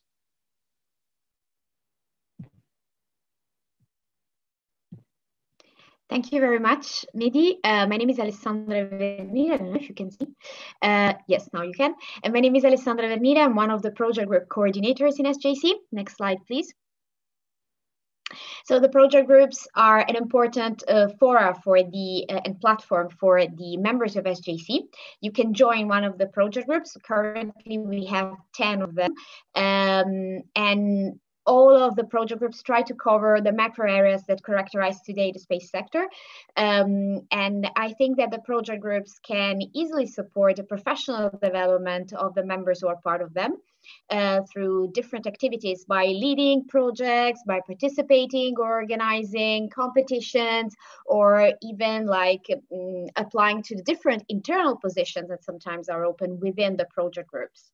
I warmly invite you to check the page dedicated to the different project groups, or to get in touch with me, or directly to the project groups you're interested in. Please check their activities. There are many of those. Currently, we also launched an essay competition, which was an example of the different activities that are ongoing and are launched, in this case, by the Space Safety and Sustainability Project Group. But I think that about the competition is Maria Grulich that can tell you more about those from the scholarship team. Maria, the floor is yours. Thank you so much, guys. I hope you can see me. Hi, I'm Maria. I'm the co-lead of the scholarships team. We are a team of 6 motivated young professionals from 5 different countries, and we are organizing normally 150 scholarships a year, thanks to our sponsors and partners for our regional global SGC events that actually Mehdi was telling you about. And we award basically young motivated people that engage themselves into space with attending them to our events. For example, the Space Generation Leadership Award for the global events such as SGC, or what Tara was telling you about, SGFF, but we also have the regional events, and there we actually awarding people from the specific region to attend our regional events with the Space Generation Regional Award. And as I said, we have essay competitions such as the coordination with ECSL, where actually it was an essay competition where the winner was supposed to go to a summer school for space law. Unfortunately, also this year didn't take place, but there maybe is a chance for next year. And for the Space for Youth competition, I will tell you a bit more in detail in another slide, and we have a bit more information. We had over 400 applicants from 70 different countries, and also the winner there is going to then also a space camp next year in the US. And you can find all the scholarships on our website, spacegeneration.org/scholarships, where you can apply. And you can get always, we have essay competitions. So if you have ideas about a different topic, you can get, you can try to get a scholarship to this. We have general just how engaged you are in your community and space. And we also have logo competitions. So if you're a good designer, there would be a competition for you. So just check out if there's something and get engaged with us. It's a great opportunity for you to attend our events and to get to know us even better. So with this, I would like to hand over to Morgan. Hello, everyone. I'm Morgan. I'm currently the onboard lead from the Human Resource team, and I'm also part of the Space Safety and Sustainability Project Group. So at SGAC, you have a lot of professional development opportunities. And also from the Human Resource team, we help you to get on board with SGAC. So we manage the posting of the vacancies, the recruitment, scheduling of interview. And in my position, I will help you to create your email address once you're starting with SGAC, and basically make you feel welcome in the SGAC network. So not only it is a great idea to develop your skills and develop new skills, and also to build a network in the space industry, but also to meet passionate people like us, and also to learn how to work with international people and in an interdisciplinary forum. So please don't hesitate to check out our vacancies at the link that you can see at the bottom of the screen. We will be posting more soon in the next months, and we'll be happy to answer all your questions. If you have any, you can email the HR team. I wish you a great end of the forum, and I will pass the floor to Meak right now. Hello. Hi, everyone. Good morning, good afternoon. I'm Mehek. I'm one of the Strategic Partnership Team Core Coordinators. We work with our partners and sponsors, and we're proud to work with great organizations in the space industry that enable us to hold events around the world and offer scholarships to our members. Our partners and sponsors also engage with our members through our events, through mentorship programs, competitions, and more. We're always looking to expand our networks of partners and sponsors and encourage you to reach out if you'd like to collaborate. If we can go to the next slide, we can talk also a little bit about our mentorship program. We're going into the second year of offering a mentorship program, and where we partner our SGAC members with professionals in the space industry who can offer career advice and guidance. As Davide mentioned, our network is one of the best parts about SGAC, so we're lucky to have a wonderful and impressive network of SGAC members and alumni who participate in this program. I'll send it back to Davide, I guess, to end us out.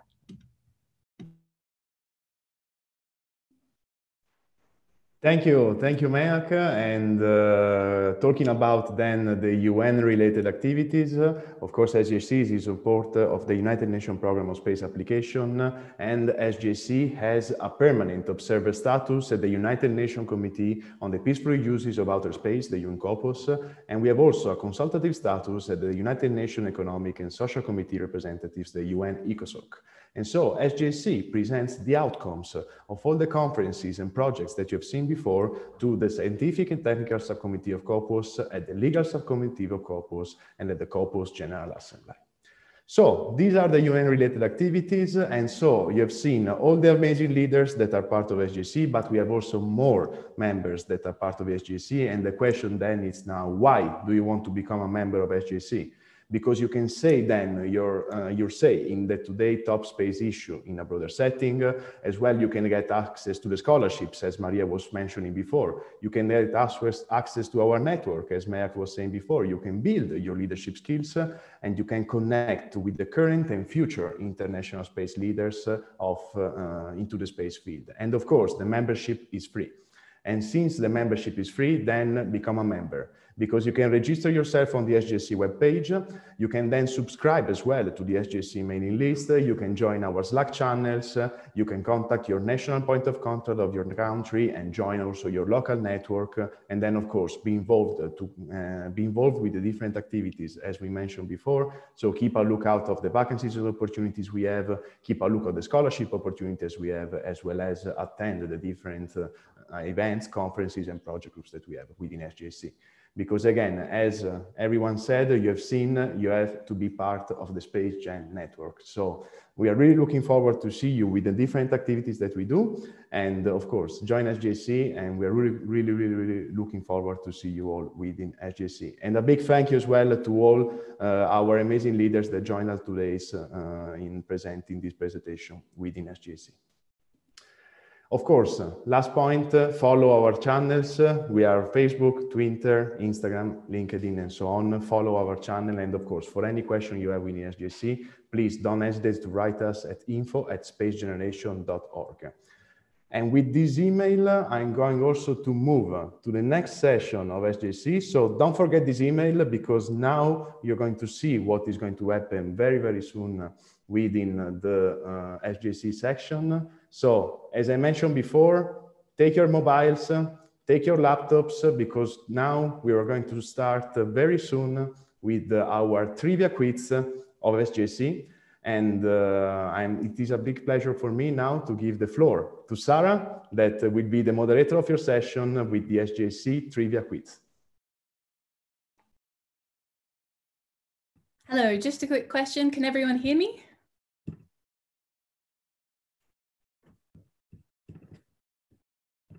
Yes, we can, Sarah. Okay, great. All right. Hi, I'm Sarah. Good afternoon, or in my case, good morning. I'm currently in Australia, so the current local time is 1:30 a.m. It's not really working in my favor, this time zone, but I assured the Space Generation Advisory Council that I would not fall asleep until I had finished the quiz. So while people are just joining in, you can use the hashtag there 77238 to join, or you can use the QR code on the screen to enter the quiz. As people are beginning to join in, I'll just quickly run through some of the, I suppose, the rules of the quiz today. There will be 12 multiple choice questions. I will provide hints for some of the questions. So it's whether or not you read between the lines as to what I'm saying. I will read out every question as well as all of the options, and you will have 30 seconds to answer. There will be 3 winners who will receive some wonderful SGAC merchandise. So make sure that, as David said before, keep hold of that email address that I will say again at the end.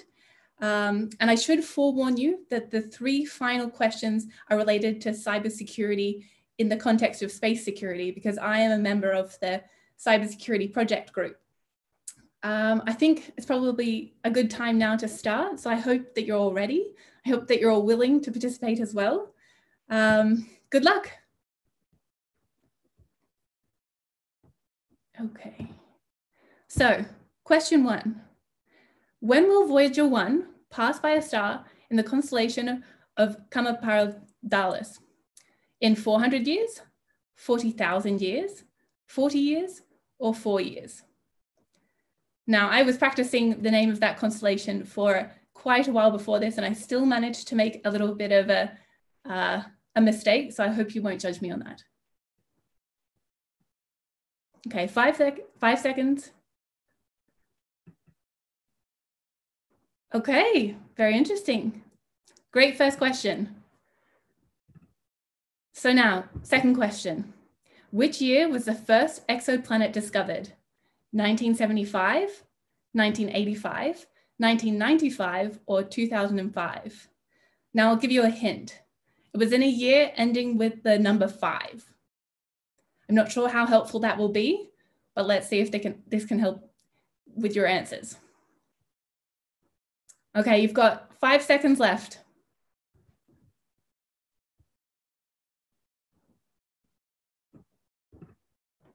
Okay, how did everyone go? All right. Question 3. How old is the universe? 13.8 billion years, 50 billion years, 5 billion years, or 25 billion years? Interestingly, it was younger than I expected. What about you?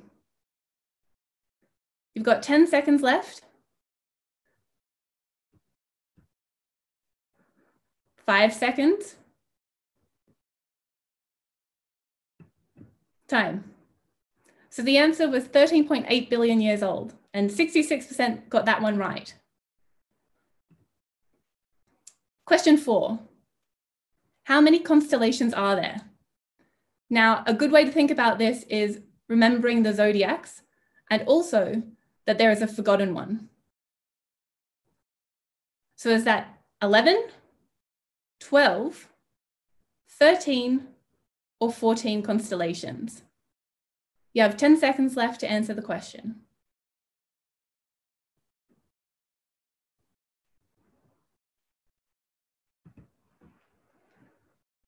Okay, so the correct answer was, ready for it? 13. We have 12 zodiacs, but there is also a forgotten zodiac, which makes 13.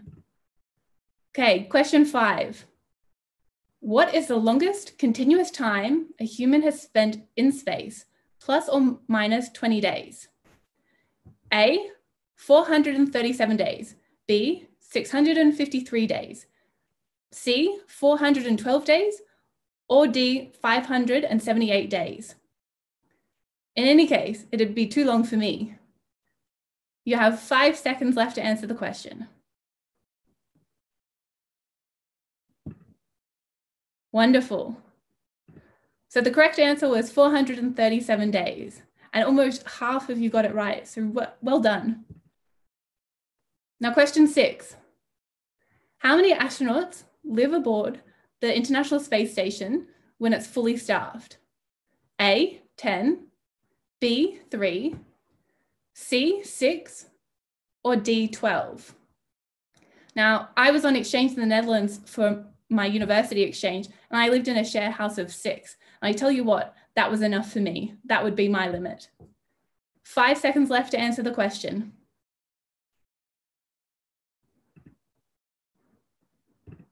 And the correct answer is 6. So 64% got it right. So that's very impressive. All right, question 7. What is the point thought to represent the center of a black hole? What is it known as? Infinitum, singularity, centrality, or quantum? Now, if you're going to get a single question right, make it this one. All right, you've got 10 seconds left. What is it going to be? All right. Wow, 85% got it right. Well done, it's the singularity. Okay, we're over halfway there. So question 8. How many pieces of space debris are greater than 10 centimeters are estimated to be in orbit? 900,000, 34,000, 720,000, or 56,000? And although this isn't an answer, I would say that any space debris greater than 10 centimeters is too much in orbit. All right, you have 5 seconds left.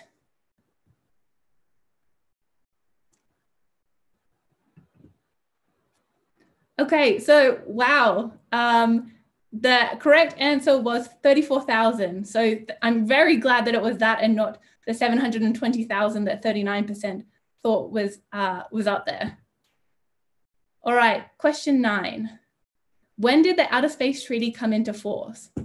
The 10th of October, 1967, the 15th of October, 1967, the 7th of October, 1967, or the 28th of October, 1967. Now, I'm really hoping that you can get this one, but again, if you don't, at least you'll know for next time. All right, you have 5 seconds left.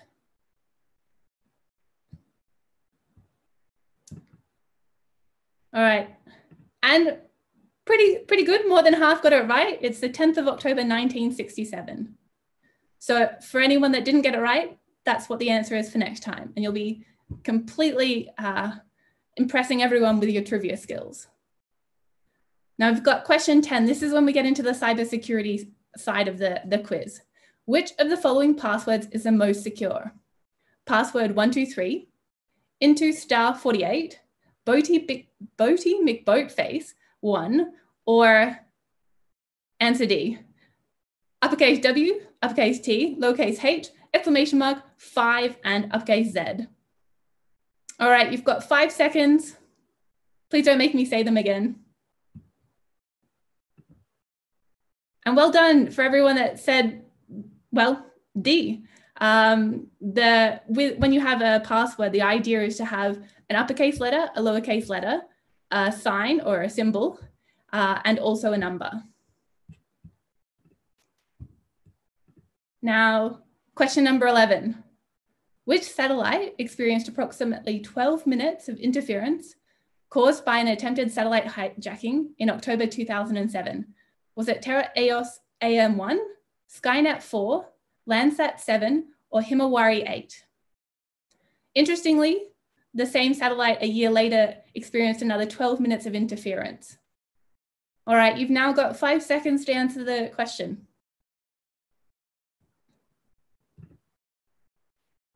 And the correct answer was Landsat 7.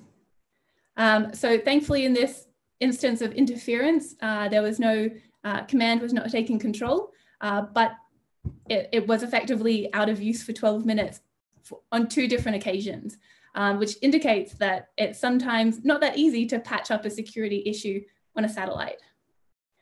Now, our final question, what malware was discovered aboard the International Space Station in 2008?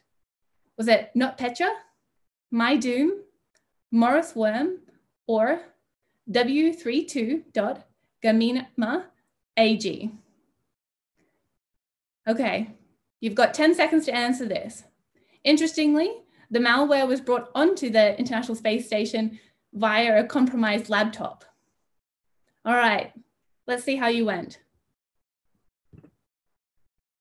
Well done. So the correct answer was W32.Gamma AG, which is not an easy one to say, so I wish it was NotPetya or MyDoom. All right, let's see how everyone went. well done to Lucas, Patrick, Simon, and of course, everyone else that participated. But Lucas, 9 out of 12 is incredible. So well done to you. And please take a screenshot to show that you are in fact Lucas and send it to info. Let me just get this for you. info@spacegeneration.org. And then we will reach out to you and you can receive your prize. So that's for Lucas, Patrick, and Simon. Thank you all for participating. And I hope that my sleep deprivation didn't impact the trivia experience. All right, have an incredible forum. Thank you. Thank you, Sarah. Thank you very much for moderating this trivia quiz. I hope you all enjoyed. And again, for the first three, please send your screenshots to info@spacegeneration.org, and then we will keep in touch with you to send your prize from our SGAC merchandising. So thank you once again, Sarah. And so we had an amazing presentation, an amazing trivia quiz, and now last but not the least, do you know that you can also send a postcard to space? So let me introduce you to Joseph Franke, Director of Club for the Future, that is a no-profit founded by Blue Origin, and learn how Club for the Future is giving students and educators around the globe direct access to space by flying postcards on board the Blue Origin's New Shepard rocket. Joseph, thank you for joining us today, and floor to you for your presentation. Hi, everyone. How you doing? As you can tell by my name, I was not one of the top 5 that landed in that quiz. I would have liked to do a lot better, but lots to learn there. That was really fun. Thank you for doing that. And thanks for having me today and letting me share a little bit about Club for the Future, which is exactly what you said. It's a nonprofit founded by Blue Origin. So given you're a little bit older than my normal K through 12 crowd, I'm going to rely on this one-way audio to imagine my jokes are still landing. But I'm going to start the same way I do, just with my students, and ask you a question. And that's, how many of you have actually seen something that's been to space? The second I ask students this, their little minds get turning. And it always answers with a museum or behind red rope for the most part. So my follow-up, and it's for you as well, is how many of you actually felt something that's been to space? And furthermore, how many have actually made something and sent it off Earth's atmosphere, past the Kármán line, which is the international border of space, and then gotten it back? Right? Space, I think we can all agree, has this connotation of inaccessibility, especially for youth. And that's what we want to change. So Club for the Future is founded in 2019 by Blue Origin to really inspire students to pursue careers in STEM and really help them visualize the future of life in space. We're able to accomplish this because we have our own unique superpower at Club for the Future. We have our own kind of access, and that's to this. This is Blue Origin's reusable rocket, New Shepard. And this rocket is providing access to every student on this planet to access space. Our first mission, we're asking them a question. Why does Earth need space? And to make something, a postcard. We love this question. Why does Earth need space? Because it quickly changes their perspective on space and makes it a bit more tangible and makes them look at space as a gift. And so they write or draw their answer on a postcard. And the postcard can be downloaded for free at our website, clubforfuture.org. Or honestly, they can use a note card, a back of an old book, a cereal box. If it looks like a postcard and they get it to us, we're going to fly it. So we get thousands of these things and we load them onto this. This is the capsule that sits on top of that New Shepard rocket. We work with the Blue Origin payload integration engineers, just as real scientists do. And they pack them on this and then flies off Earth's atmosphere, that Kármán line that we were talking about, and sits in microgravity, just as the astronauts do. And when it returns to space, it gets our official flown to space stamp, signifying where it's been. And it comes back to them and gives them the space flown keepsake.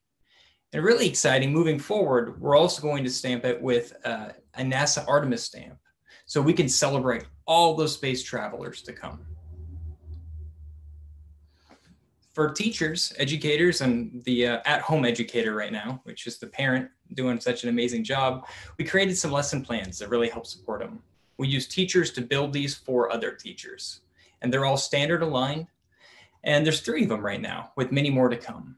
And we have one that's building a space constitution, writing it, instilling what values are these kids going to want to, to write, to make sure that when we actually land in our new home, that everyone has this equitable experience. In this unique atmosphere, there's also engineering for space. What would you build, or what can you build in space that's going to better all life on Earth? And for those young space entrepreneurs, we have, the very first space advertisement. How are you going to advertise your space business? What are your customers like? Who are they, and how are you going to acquire them?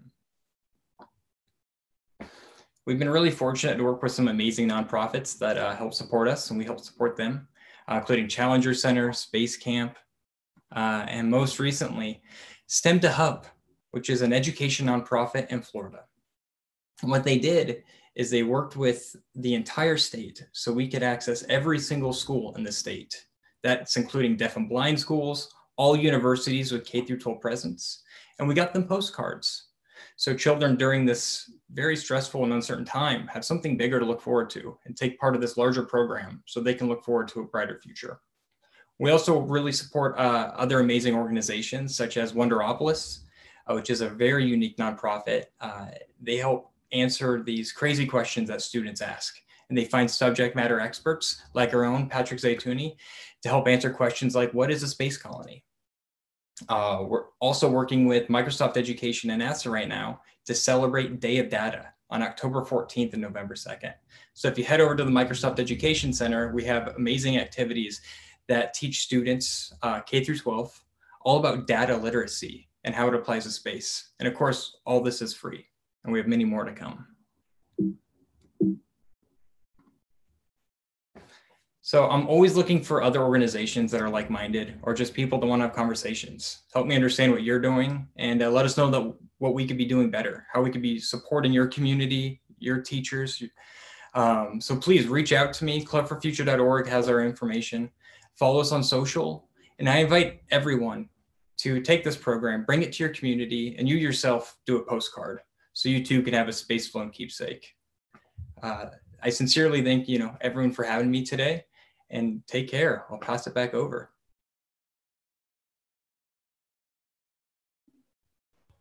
Thank you, Joseph.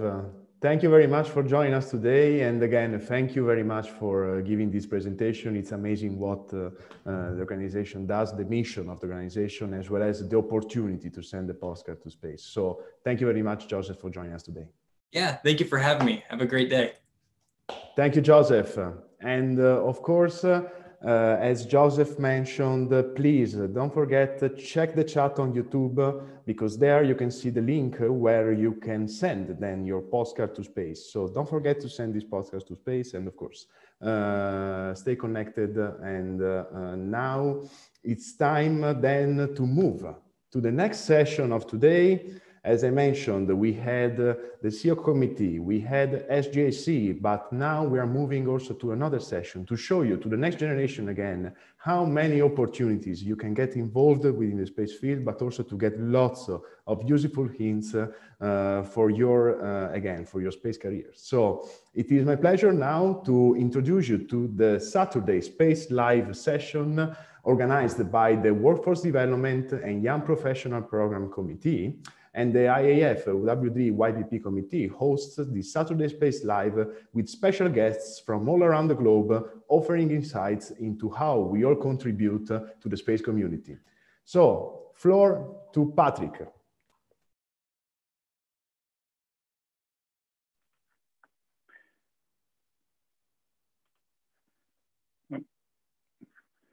I think we start with Kate and Angie.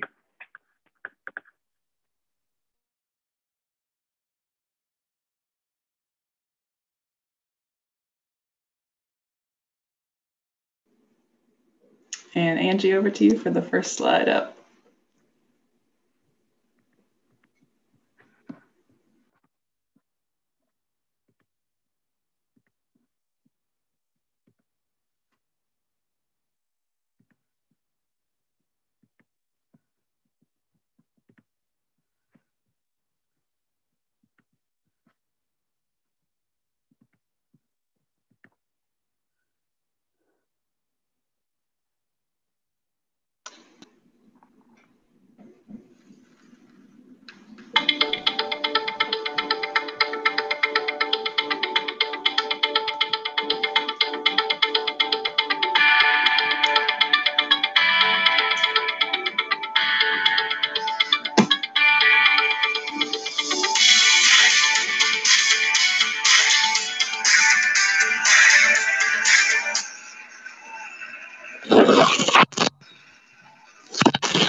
Thanks everyone so much for that wonderful round of applause. Hello, everybody. We are the IAF WD-YPP committee, and we are coming to you live today from Washington, D.C., USA, Cologne, Germany, Paris, France, Didcot, Oxfordshire, UK, and Delaware City, Delaware, USA. I'm your host, Kate Becker. And I'm your other host, Angie Boyd. You may have heard of the American TV show Saturday Night Live. Well, we are here today to bring you Saturday Space Live. A big thank you to our sponsors to the summit today, of course, Blue Origin, and a big you're welcome to all of the space companies and sysadmin professionals who had an inadvertent shout out with our acronym of SSL.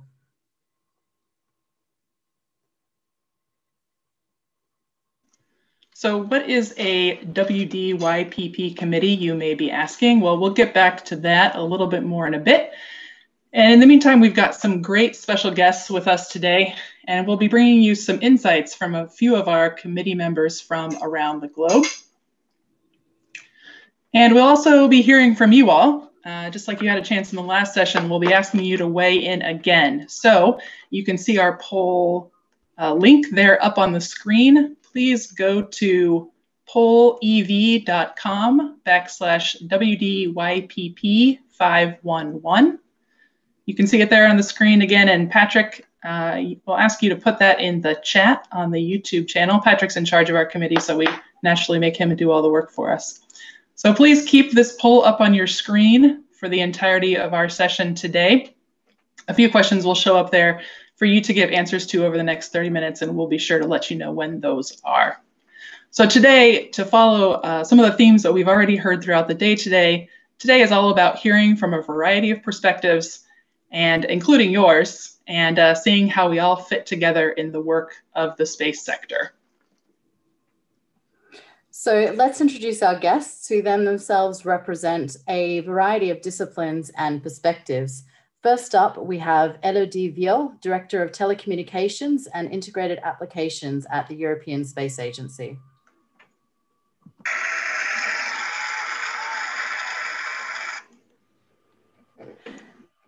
Hey, everyone. Hey, it's great to have you on board, Elodie. And next up, we have Chiara Manflatti, the European Space Agency's Head of Policy and Programs. Hello, Angie. Ciao, Chiara. Thanks for having me. Very welcome. We're happy to have both of you. And finally, we have Kyle Astronaut, who's the Chief Executive Officer of iSpace US. I love that applause. Hello. Great to be here. Thanks for having us. Hey, Kyle. All right. Now that we have everyone, I'm going to hand it back to Kate. All right, and now let's hear from you all in our audience. For the first time, our first poll question of the day today. Where are you joining the summit from today? And again, you can see the link where to chime in at the top of the screen there, pollev.com/WDYPP511. All right, we've got some answers starting to show up on our screen here today. This is terrific. So as these answers are coming in, thanks everybody for weighing in from your homes. And we've also seen some great shout outs from around the world in the YouTube chat as well today. So thanks everybody for that. So a first question for our guests here today. What is one exciting thing going on in the space world in one of the places that's identified here on the map with a pin? And no cheating, you can't pick your home location, but if you pick another spot where you see a pin, what do you want to highlight for us that's going on?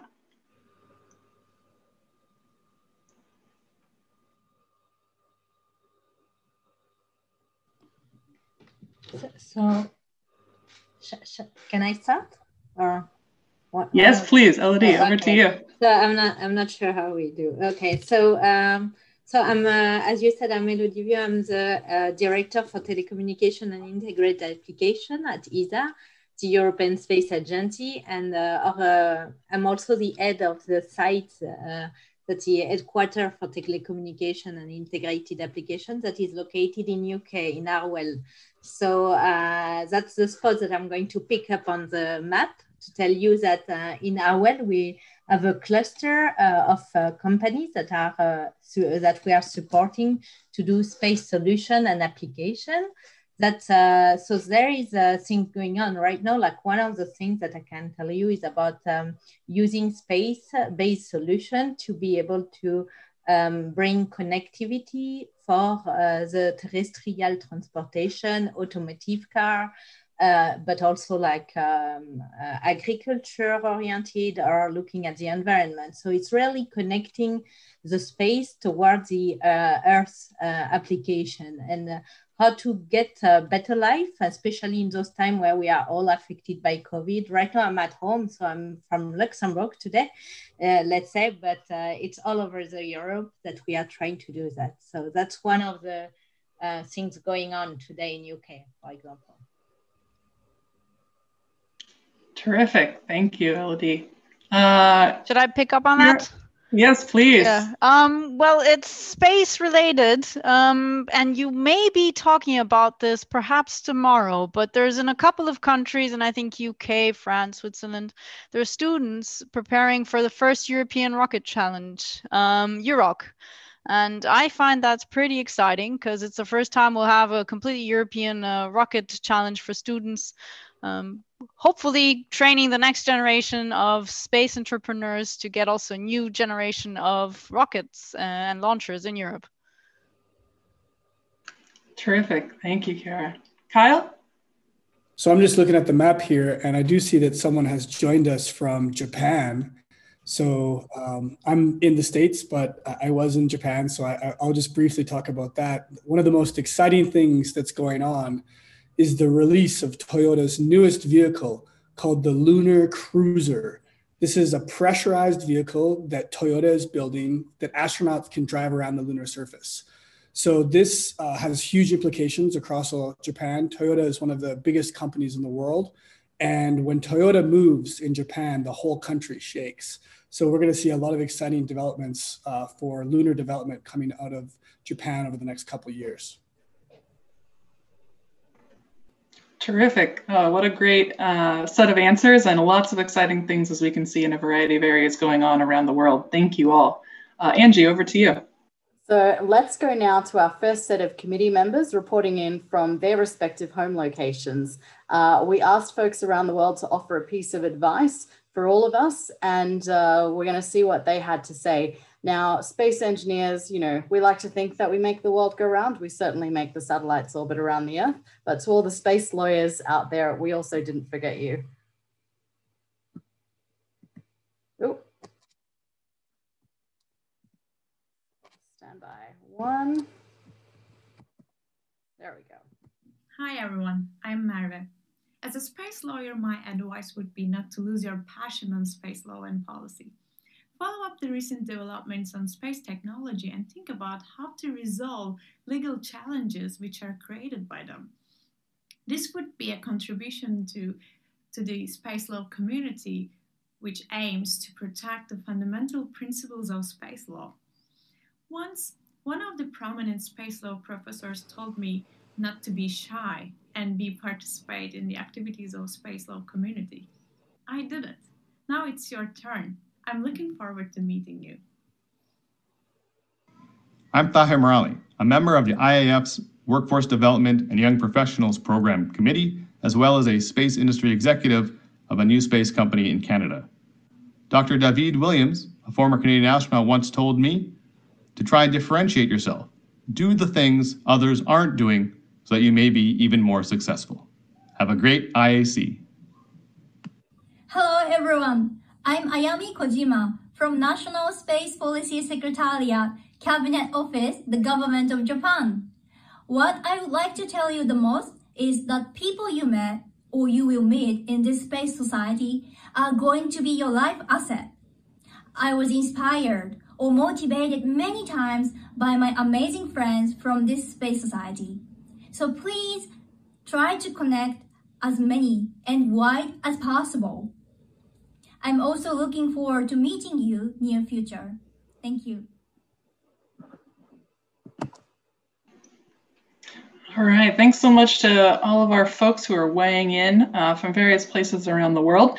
And we'll get back to Ayami's last point there in just a little bit, but let's start with what Merve offered us at the beginning. She talked about various disciplines supporting each other, and Tahir spoke of finding your own unique work, also driving this idea that a variety of perspectives and roles are needed. So considering Merve's video, to our guests, what are your comments on the role of law and policy to support the more technical aspects of the community? And Chiara, since you are our policy expert here, will you start us off with that? Sure, though I just have to warn you, you're asking an engineer to talk about law and policy, right? So you could get a bit of a different kind of spin on this. So certainly, you know, we engineers, we come up with lots of wonderful technology, and we go around the world hoping that there's going to be a problem to solve with this wonderful technology. But seeing it the other way around, of course, the policy gives us a framework to work together. And in space, this is definitely the case. If we look at all the treaties that have been signed, the Outer Space Treaty, the Rescue Agreement, the Moon Treaty, it's all brought countries together to do stuff that they wouldn't be able to do otherwise. If I zoom in and going closer to home, it's the European Space Agency. The European Space Agency is a policy framework for countries, 22 member states, to work together beyond their national borders, in the end create constellations and solutions to respond to needs of nations that they wouldn't be able to otherwise do individually. And of course, however, for me, there's then the other side of the medal, and that is, how does technology help us resolve those needs and policies rather than, you know, just running around with our wonderful little toys providing looking for problems to solve. So that's my tip, my 2 cents on this. Terrific, thank you so much. And let's see, Elodie, what do you have to add in terms of various disciplines coming together? Obviously, you have just come into ESA from the private sector, so you have a variety of perspectives to offer us. Yes, and that's definitely that. And I will give my Elodie, of course, on the name of ESA, but also my personal view on this topic. As you said, I come from more a private domain and private sector, more commercial, very industry oriented and goal setup. And I think what is very key in space is that we need to cooperate all together to achieve more together.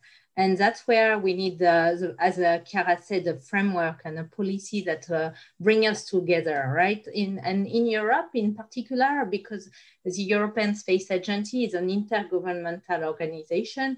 So there is a 22 member state. We need to align and join all those forces. So that's where, for me, policy are very key that we achieve much more. And after that, it's not only about Europe. In my past background, we were very much connected with the US and with Asia, and we see a lot of participants putting on the map. It's all over the world, right? So it's really a world effort when it talks about space. And that's what I like about this field, right? So my passion for space is also like, because it's international at a very global scale, right? Terrific, and that's a theme that we've heard echoed throughout all of our events today. Thanks for bringing that back to us again. Kyle? Yeah, so I went to the International Space University, and anyone who's been there knows that we really focus on, Elodie and maybe Chiara as well. I guess we're all students of this school, and you know, the university itself emphasizes this interdisciplinary approach, and that's something that we've taken to our company. We think that the infusion of all of these disciplines is where you really have the most opportunity to excel. And I'm an international relations major and working in a space company, and I can tell you that having soft skills is just as important as having the hard skills. And those people who are now working from engineering backgrounds in law and policy, I think they're actually the best because they understand all of the different worlds together. Terrific. Thanks so much. All right. So we are coming up here on our first commercial break in just a second. And one of the many great aspects of Saturday Space Live is live commercials. So we're going to hear from the person in charge of the WD-YPP committee in a bit, to tell you a little bit more about what we do. But before we do that, let's hear from you all again one more time. So please go back to your poll and tell us, what did you know about the IAF WD-YPP committee before today?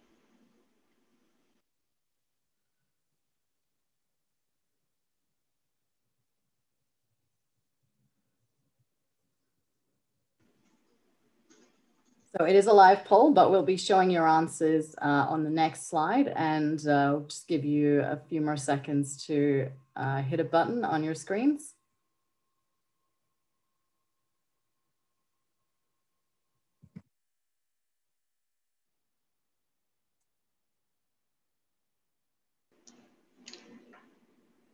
All right. All right. So lots of students that are going to be joining us soon. This is awesome. Terrific.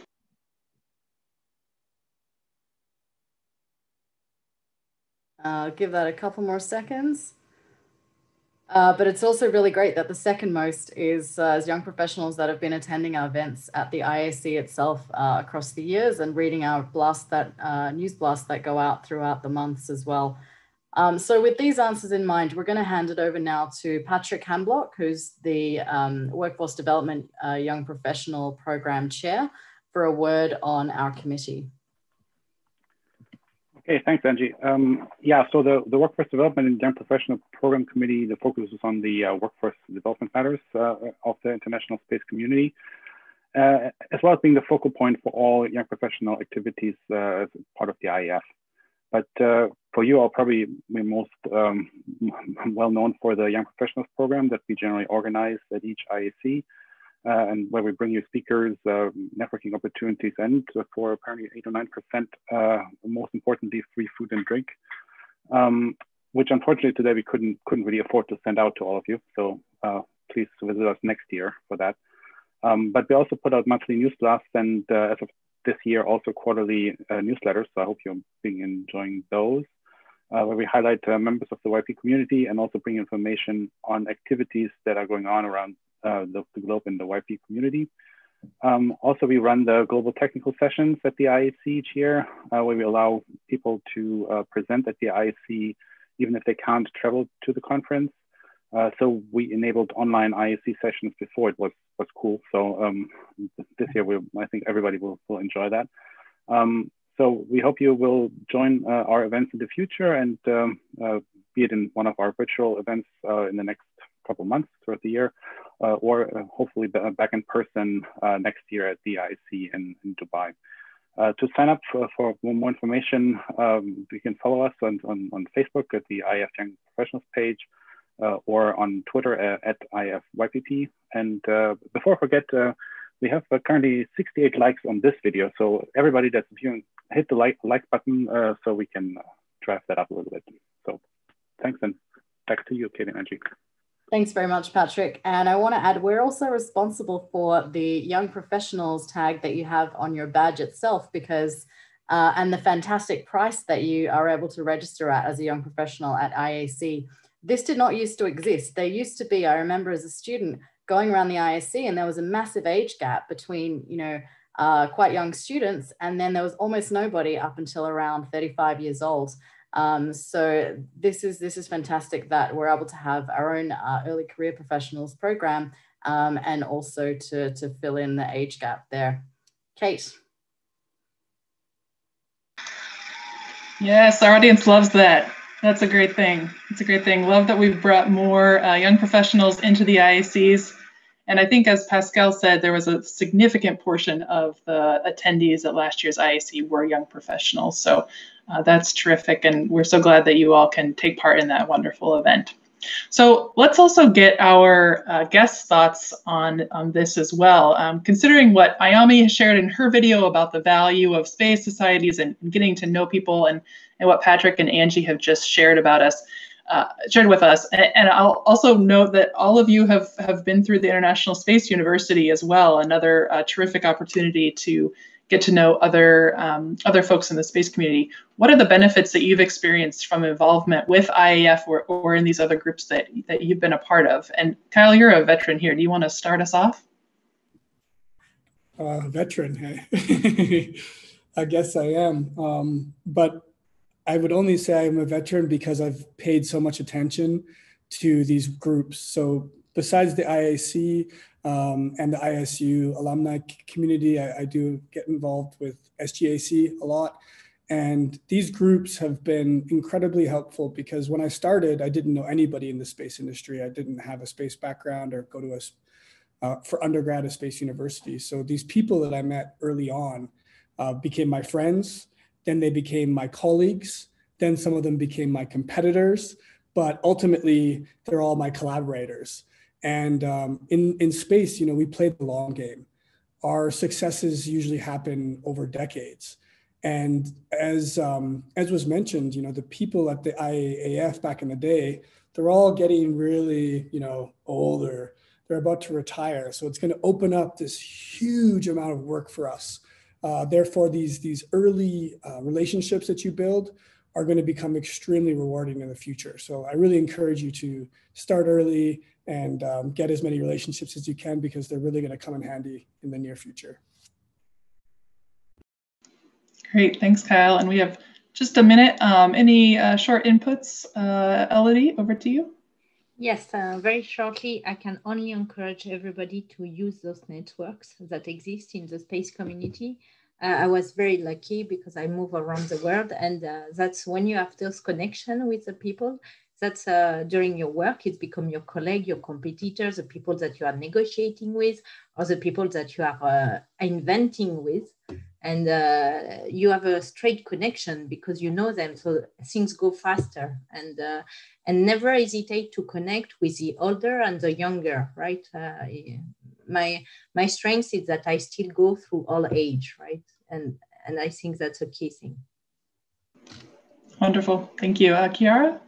Yeah, well, building on what was said already, which I fully agree on, I think all the confrontation of ideas is good as well. And the more you grow your network, the more diverse people are in your network, the more you can bounce ideas off of each other. And these ideas grow and they mature and they become something that then, change the world by that. So it's only helpful. Yes, indeed. Great. All right, Angie, over to you. All right, so let's go one more time to hear from our young professionals around the world for a few more thoughts on how we might all engage from our work at this point in our careers.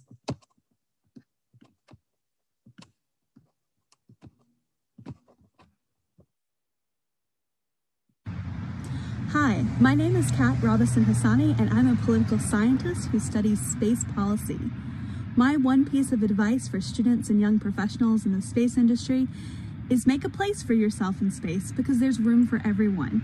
So whether you're a political scientist like me, a scientist, an engineer, a person in human resources, a communicator, a teacher, an artist, or a singer, there's a place for you in space.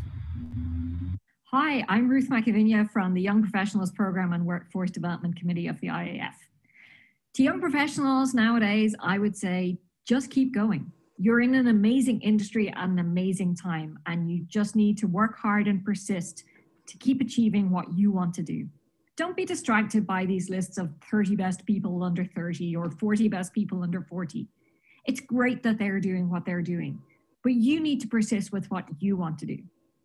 It's a great time to be working in space, and I hope I'll see you at an IAC in person very soon.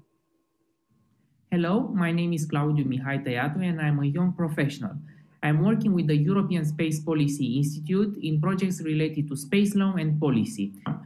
Inspired by a motivational quote which says that curiosity is the wick in the candle of learning, my advice for young professionals in space activities is to follow their curiosity in advancing space research. Ingenuity and perseverance are keys to a successful professional career, and for this reason, I would recommend young professionals to never lose hope. Thank you. Brilliant. All right. So to follow up on Kat's video in particular, and from things that we've heard from Elodie and Chiara and Kyle as well during this panel, let's see where our audience is from today. So we're going to return to the poll one last time and let us know what your backgrounds are around the world and what you've been studying or what you work in already as well.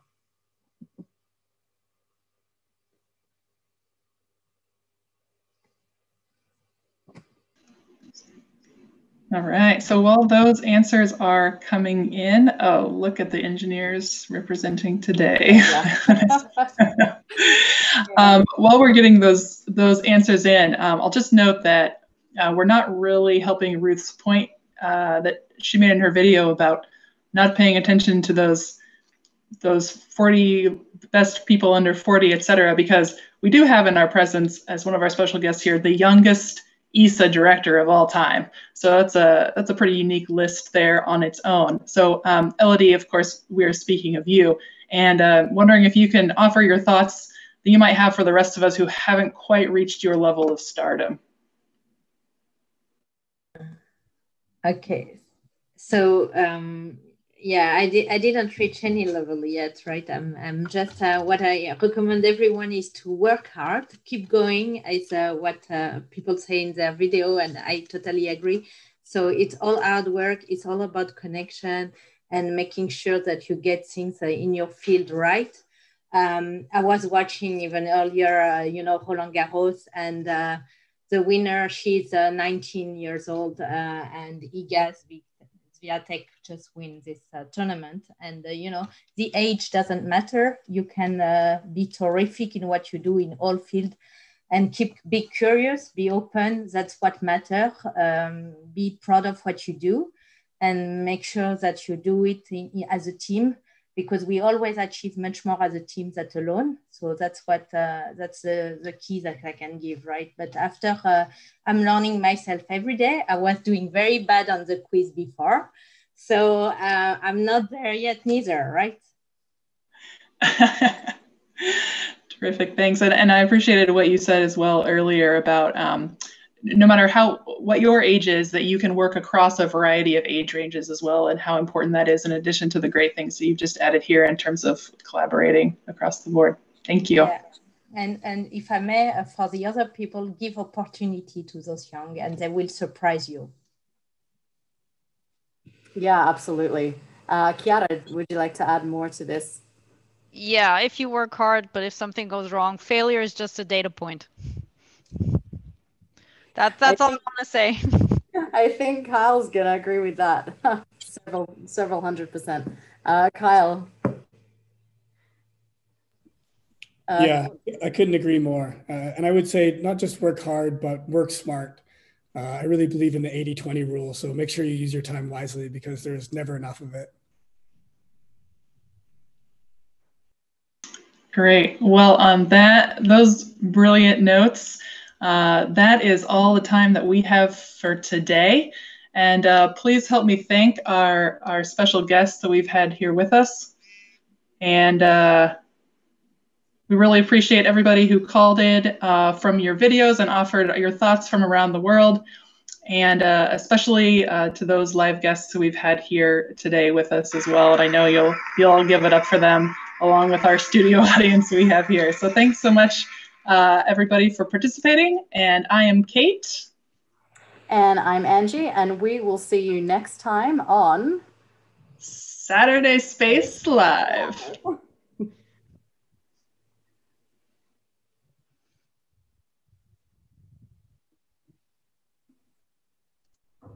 Thank you, Kate. Thank you very much, of course, to all the amazing experts we had today. And it has been a really inspiring panel and honestly extremely interactive. And I also took notes of your advices. So thank you very much for your amazing panel. So we had a wonderful panel, but now we are moving to another amazing panel that we're going to have now.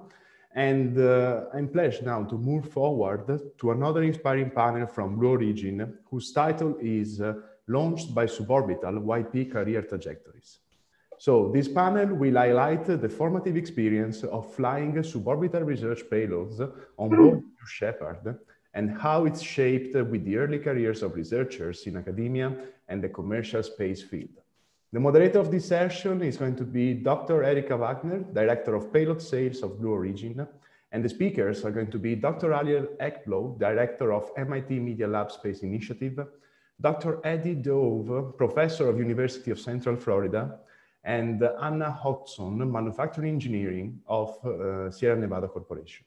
So, Erika, floor to you, and thank you for joining us today.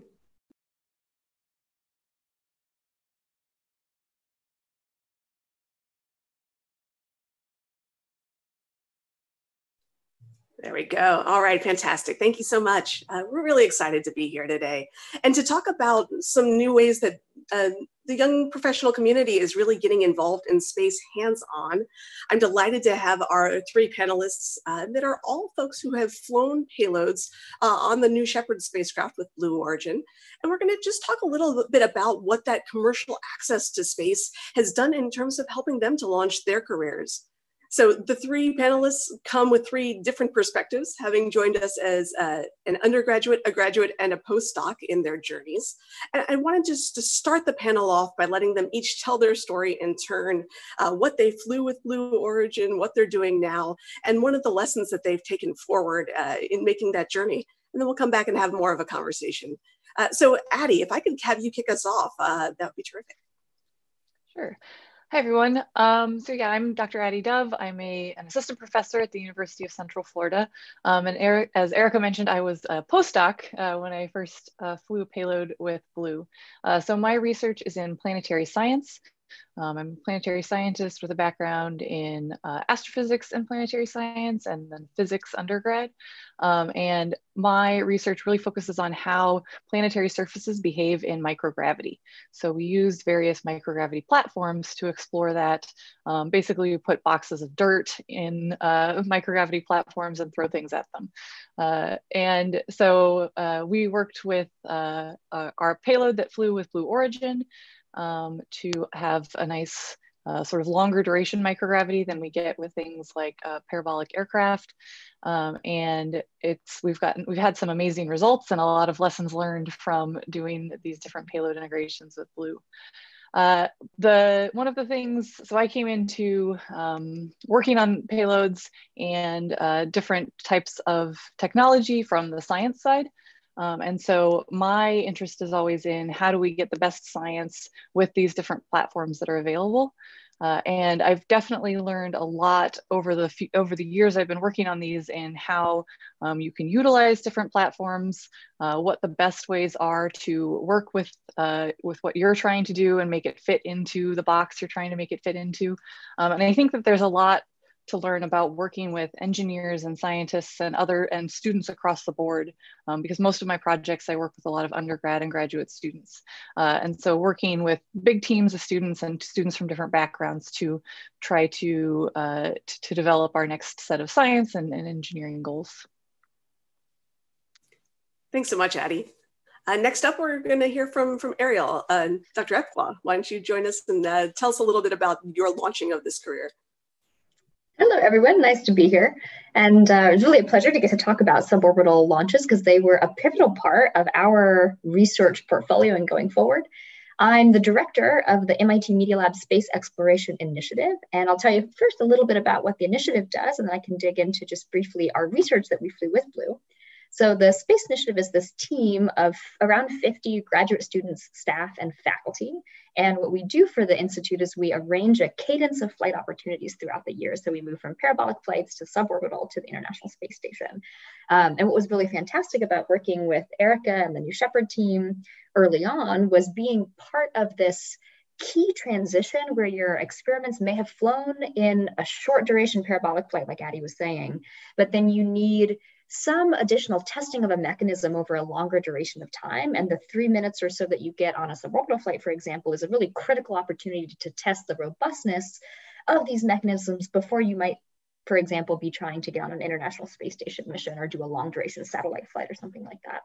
And so as we go through the panel, I'll share some more details about how all of that worked. I also had the pleasure of being part of a community of people who are working with Blue Origin and suborbital flights. And I actually learned a lot from Addie because I was a graduate student when I got started with Blue. And I remember having a call with Addie before our first ever flight saying, how does it work on the ground? And when do we show up? And what do we need to have ready in terms of ground support equipment? And so by getting involved in this community, you'll get to learn from a lot of really open and wonderful people about how to mentor you through that process, which we certainly benefited from. My personal research that I flew with Blue, my passion and my PhD research is in self-assembling space architecture.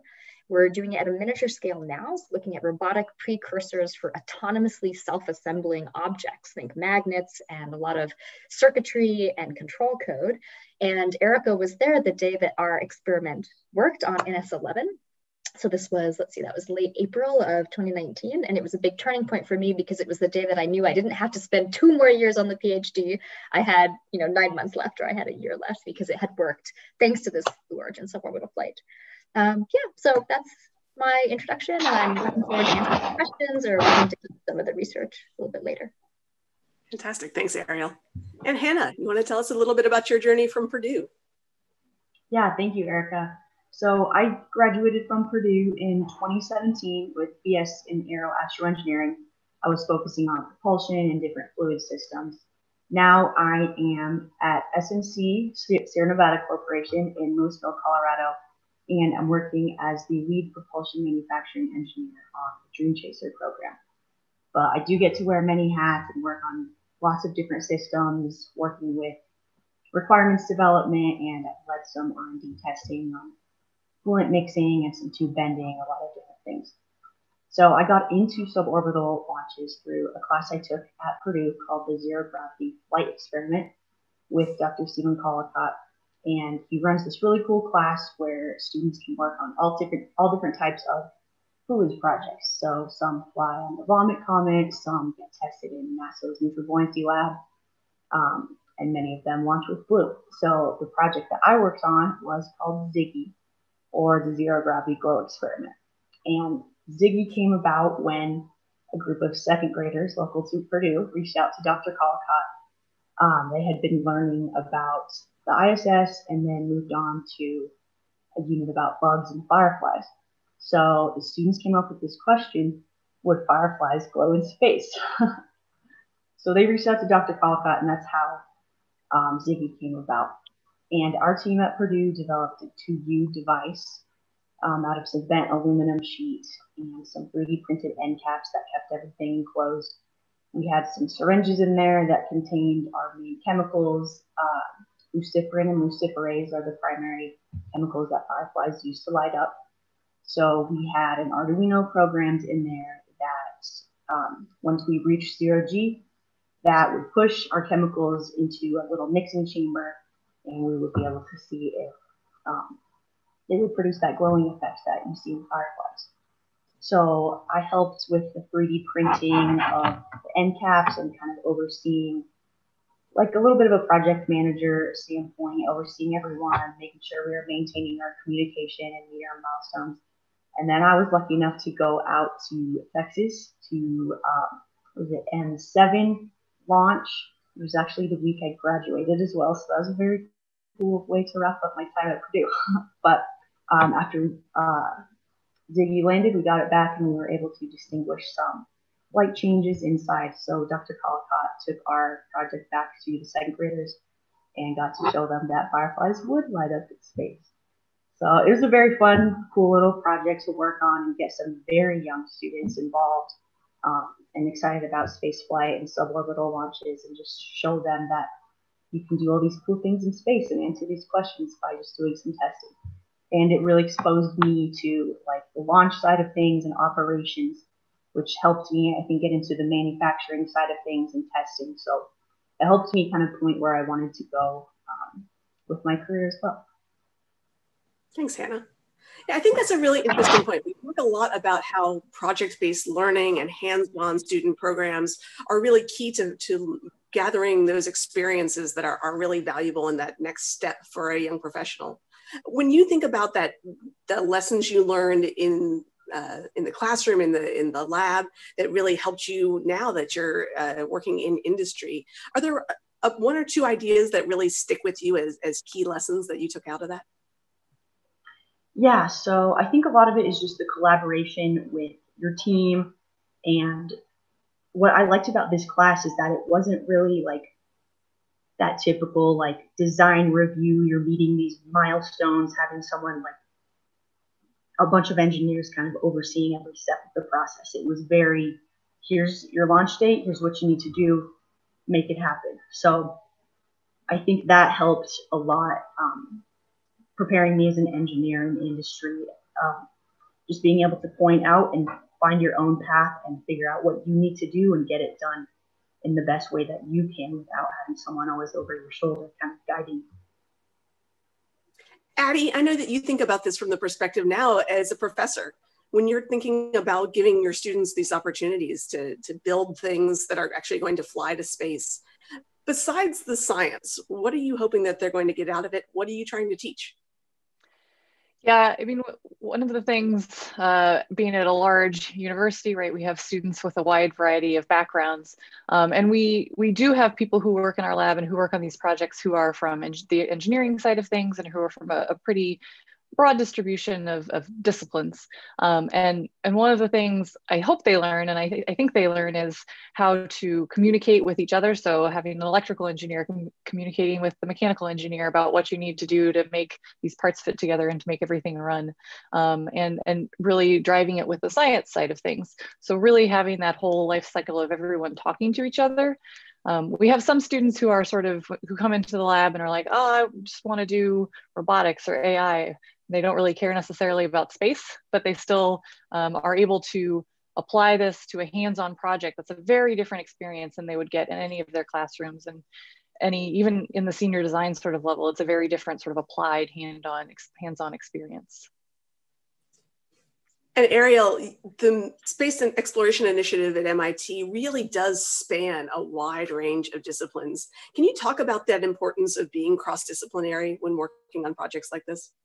Thanks, Erica. It really does. And part of this comes from the spirit of the Media Lab, which is a department at MIT that supports scientists, engineers like myself with a training in physics, but also architects and artists and designers and biologists.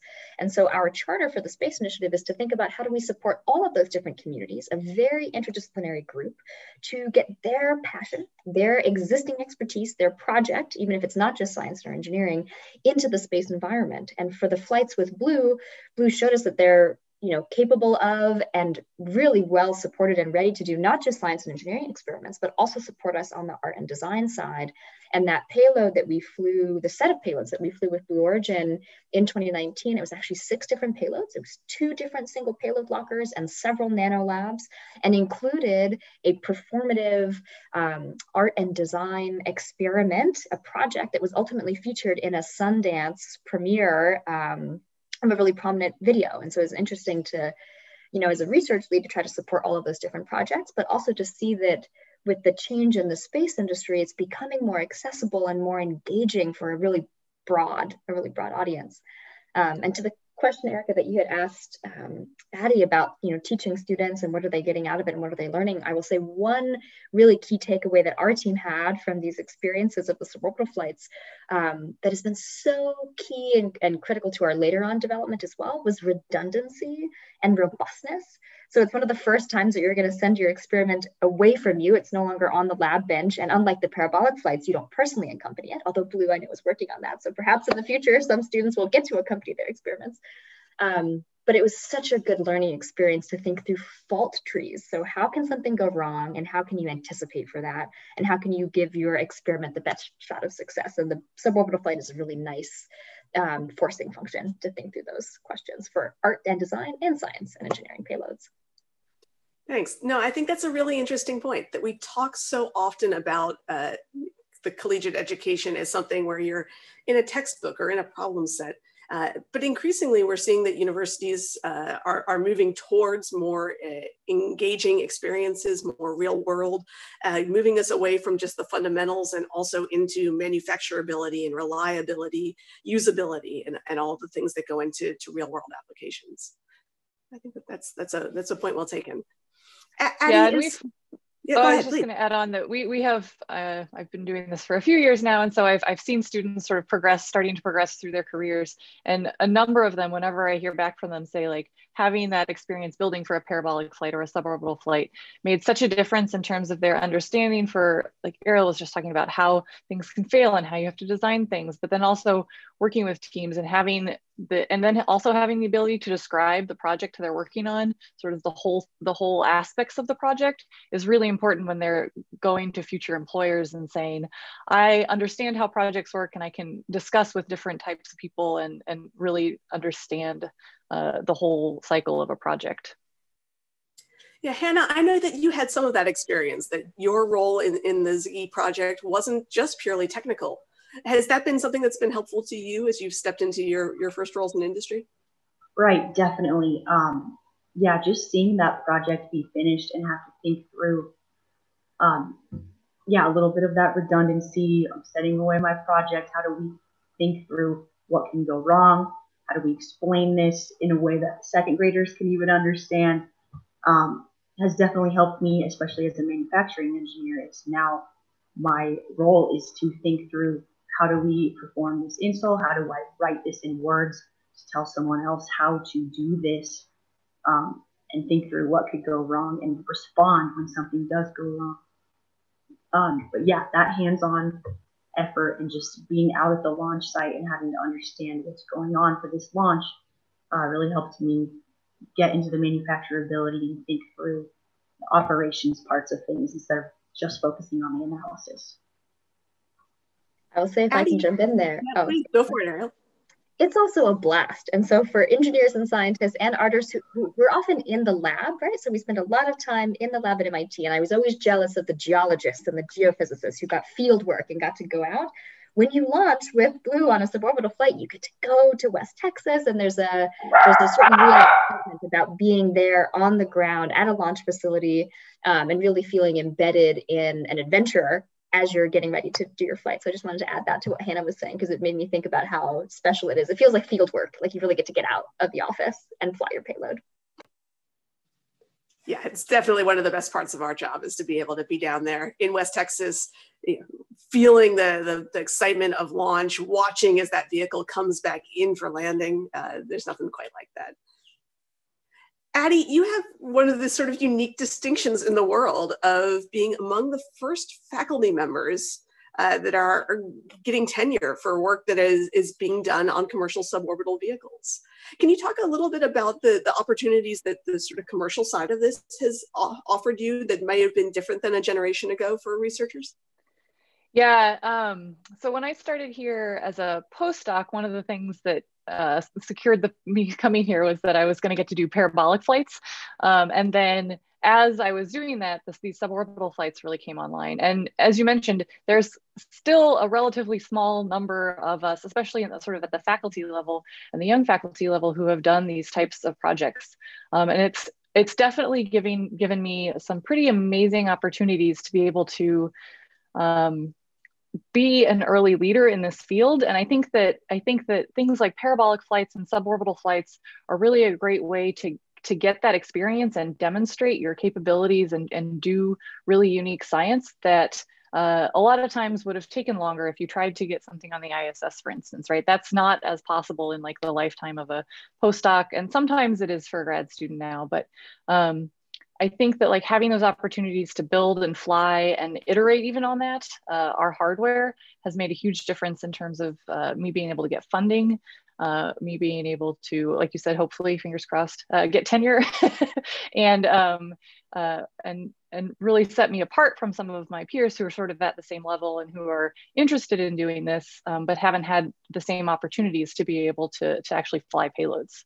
And I'm hoping that they will start to come online and also fly their payloads with me. I don't want to be the only one doing these microgravity experiments for planets, and there are a few more people coming online now. And I think that in any field, right, there's certain opportunities that are going to set you a little bit apart and set you a little bit ahead. And being able to find those opportunities with something like these suborbital launches is really important.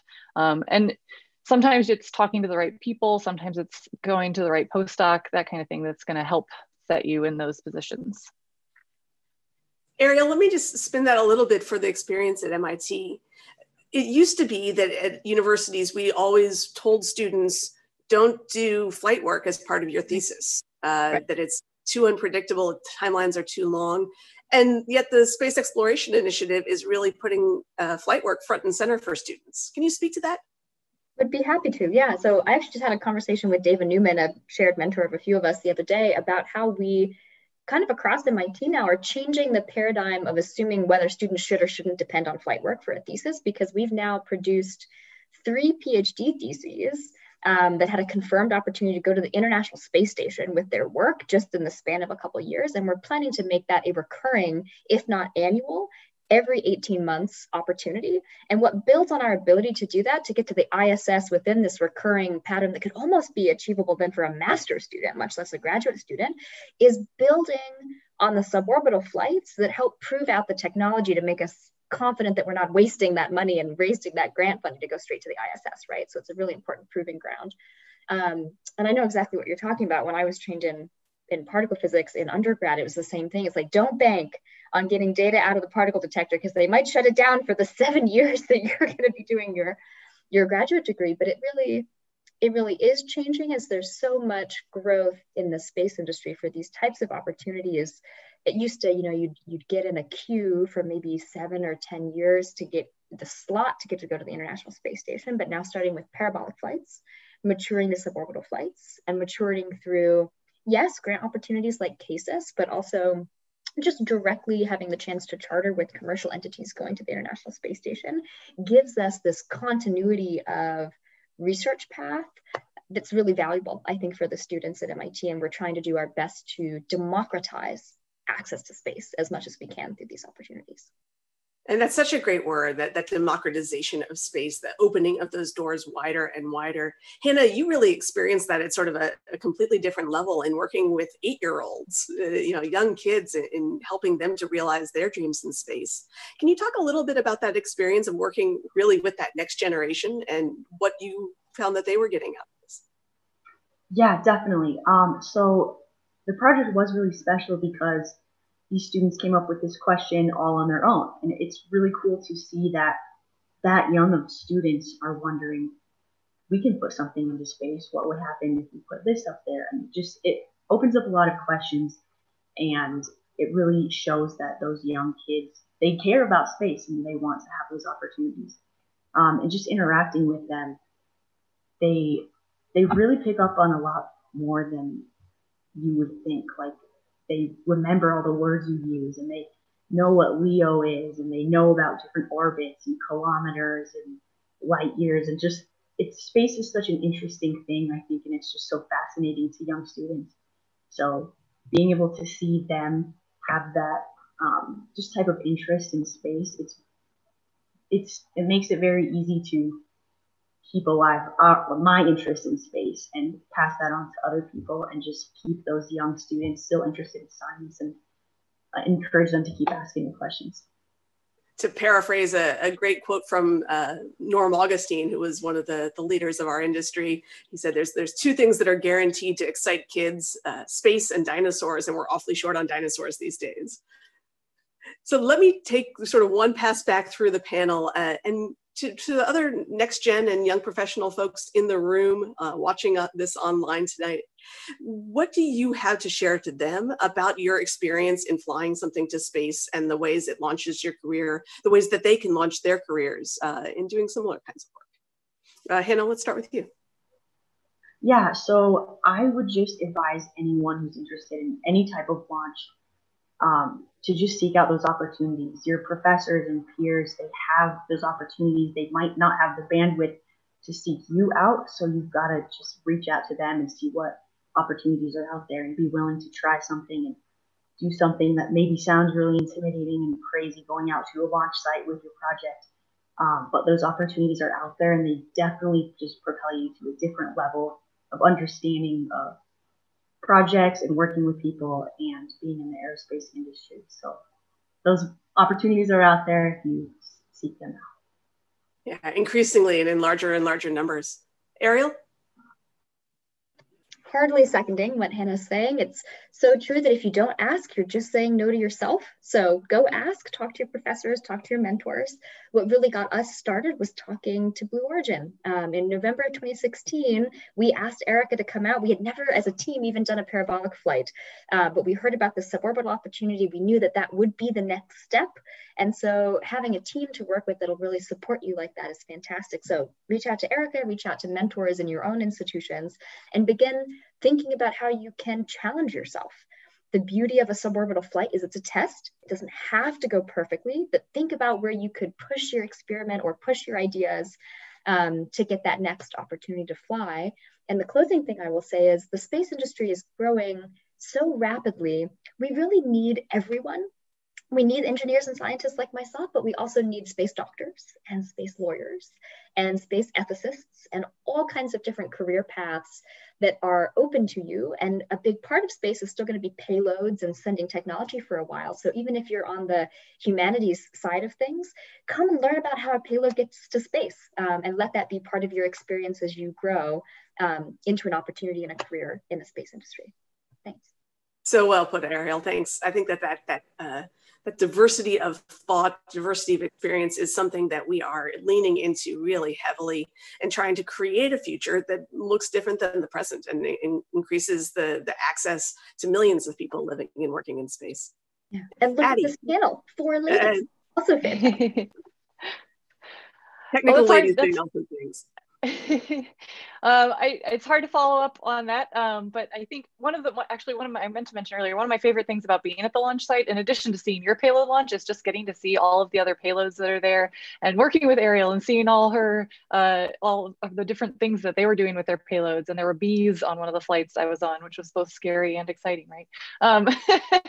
I think, so just building all of that on all of that, it's going to be challenging sometimes to find the mentors and to find a project that you're on. And sometimes we are overbooked and it's you have to like keep searching, but I would say be persistent, look for those opportunities. I'm on the planetary science side, and right now there are so many opportunities for student competitions for lunar projects, for instance. So keep your eyes out for things like that. And most of those are involving people who are not just science or engineering, but they're involving people across the board. So I think, and get involved in a thing, even if you don't want to necessarily do that science for the rest of your life, it's still an amazing experience to have and to see all of that happening. Yeah, and I'll say from the industry side, as we're looking for students to hire and young professionals to hire, one of the first things we ask is, what are the hands-on project teams that you've worked on? How have you gotten that experience? What's the last thing you broke? Is a great question we'd like to ask about, just how do you get that real world exposure so that you can hit the ground running when you join the industry.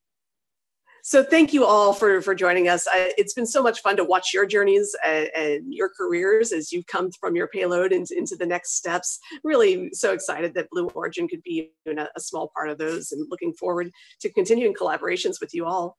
Davide, thank you for having us. This has been a great panel.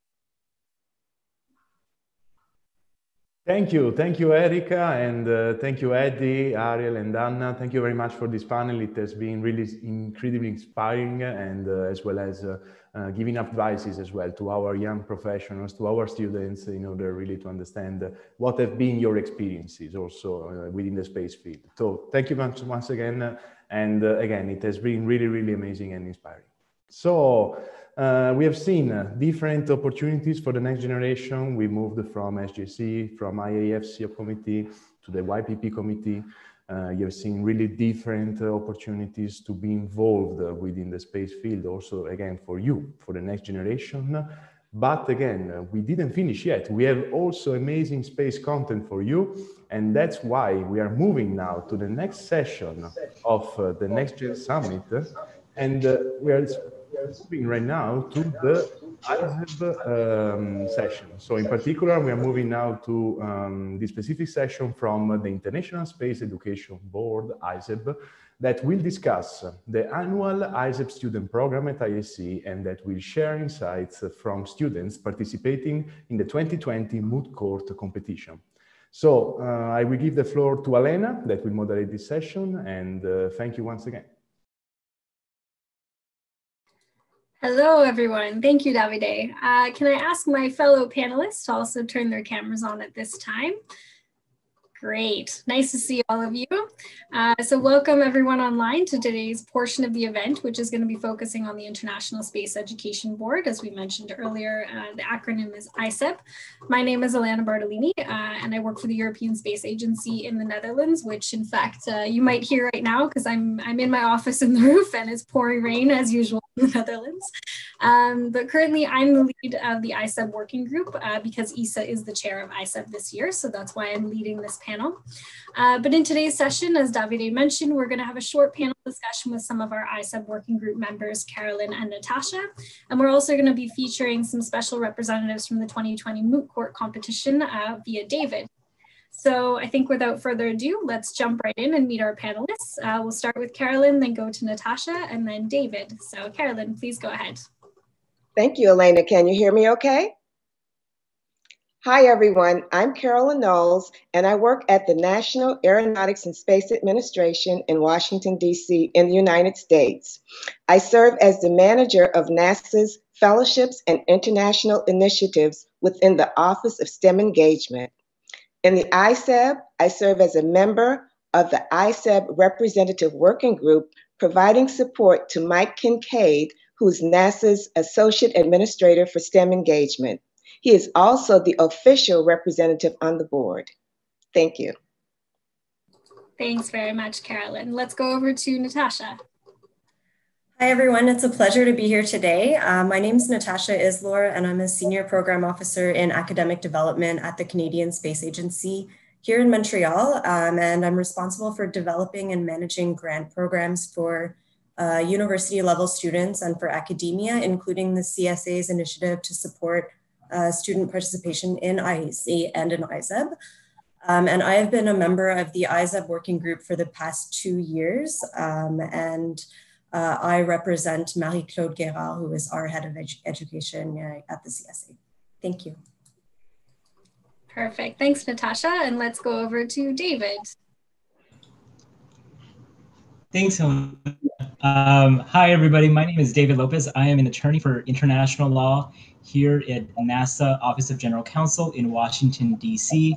And I also am the liaison between my office, the legal office, and the Office of STEM Engagement. And I work closely with Carolyn Knowles, who you just heard from, in order to allow 3 law students to be part of the ISEB delegation because they are competitors in the Montfort Law's Space Law Moot Court competition, which you will hear about shortly. Back over to you. Great, thanks very much. All right, so let's get started. We'll go right into it. And maybe Carolyn, you are a long-standing member of the ISEB working group. So please, can you give everyone online an introduction to what exactly the International Space Education Board is and what we do? Sure, Elena, my pleasure. Well, the International Space Education Board is a partnership with heads of education with several organizations. I will list them shortly. But the purpose is to provide a mechanism for enhanced cooperation to increase STEM literacy in connection with space. Secondly, to support future workforce needs of space programs. And thirdly, to discuss global issues for each member's education programs and implements joint education initiatives. We have 10 members that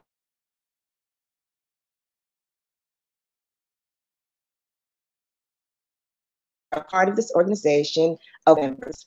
Specifically, we have the founding members who are the National Aeronautics and Space Administration, known as NASA.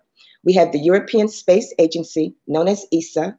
We have the Canadian Space Agency, known as CSA. We have the Japan Aerospace Exploration Agency, known as JAXA. Those are the 4 founding members. Additionally, we have the Korean Aerospace Research Institute, known as KARI. We have the Victorian Space Science Education Center, known as VSEC. We have the National Center for Space Studies, known as CNES. We have the Mexican Space Agency, known as AEM. We have the South African National Space Agency, known as SANSA. And finally, we have the United Arab Emirates, known as the UAE. The partners work collaboratively during the year, and one of the major activities that we participate in is the planning and execution of the student program for the IAC. And the ISEB usually conducts its meetings twice annually, once at the IAC, wherever it's located. Thanks, Elena. That's perfect. Thanks so much, Carolyn. So as all of you can see online, we do have a lot of members which are part of this board, and I hope that we have representation from your area that you're joining in from today. So as you may have seen, if you've been on the stream earlier today, you saw myself and Carolyn on the previous SEOC session. And in that, and what Carolyn has just mentioned, is the ISEB student program at IAC. So Natasha and Carolyn, I'm going to ask both of you to tell us more about what the program is and what types of events take place during the week. Let's go to Natasha first. Sure. So the IAC student program that's developed by ISEB, it's really meant to supplement and enrich the student experience at IAC. So in addition to presenting their papers and presentations at IAC, ISEB-sponsored students will participate in some really cool activities that will benefit them both professionally and personally. So to give you some examples of the standard activities that are offered through the ISEB student program, we usually kick off the week with an interactive cross-cultural workshop. So here students learn about a theme or a skill such as cultural awareness or communication that they'll be able to apply to their IAC experience and beyond. During the week, there are several networking activities that are scheduled specifically for ISEB students to network amongst themselves with high-level officials from ISEB agencies and with professionals from the international space sphere. So last year we had some NASA astronauts as part of the network sessions, and that was pretty cool. So another activity that I'd like to tell you about is the Heads of Agency panel. So the HOA panel, as we refer to it, it's usually a highlight of the week for ISEB students.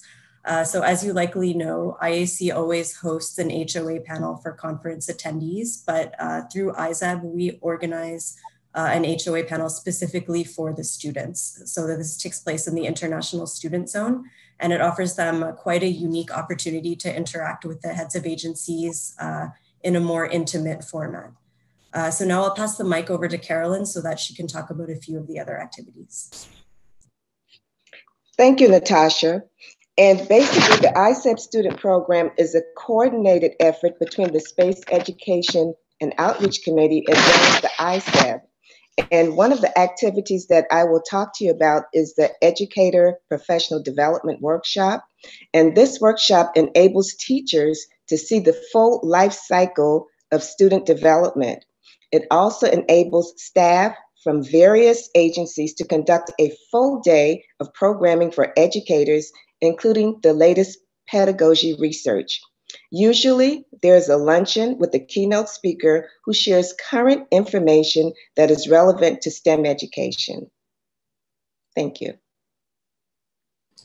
Thanks very much, Carolyn. So that's a great overview of everything that we have during the week. I just also wanted to add that in addition to these events, we also hold some special sessions for students, like we have lunch sessions where the students get the chance to present their research before they do it in their interactive or poster sessions.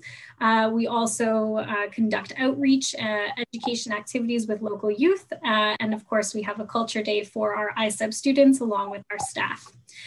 So I'll go back to you, Carolyn. I just wanted to ask, do you know, or sorry, we'll go back to Natasha first, actually. Maybe you can tell us about how students can participate in the program. Sure.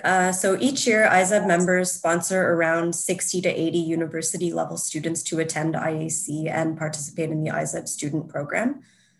So each ISEB member agency has their own student opportunity, and the eligibility requirements and what's offered can differ between agencies. But generally speaking, university level students who are presenting papers at IAC are the ones who are supported.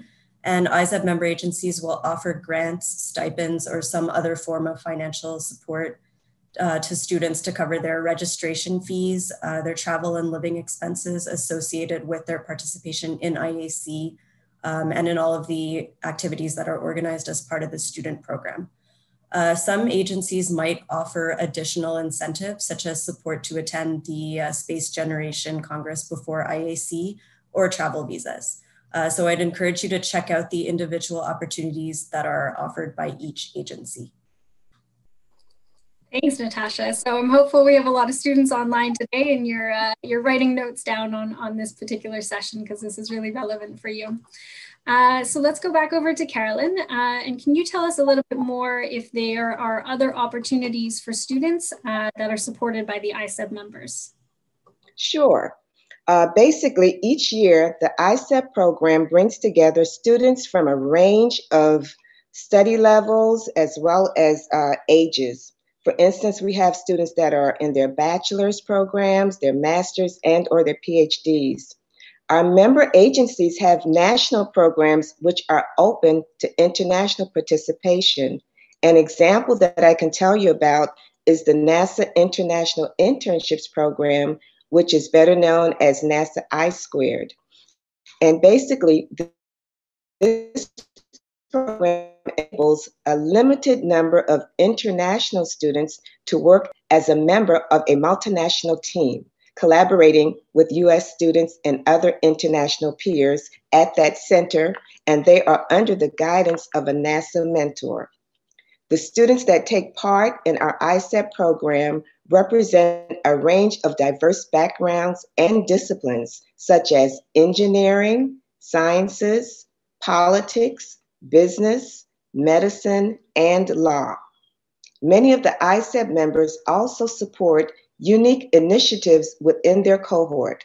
For example, each year when NASA selects its cohort of students, we include space law students who participate in what's called the moot court.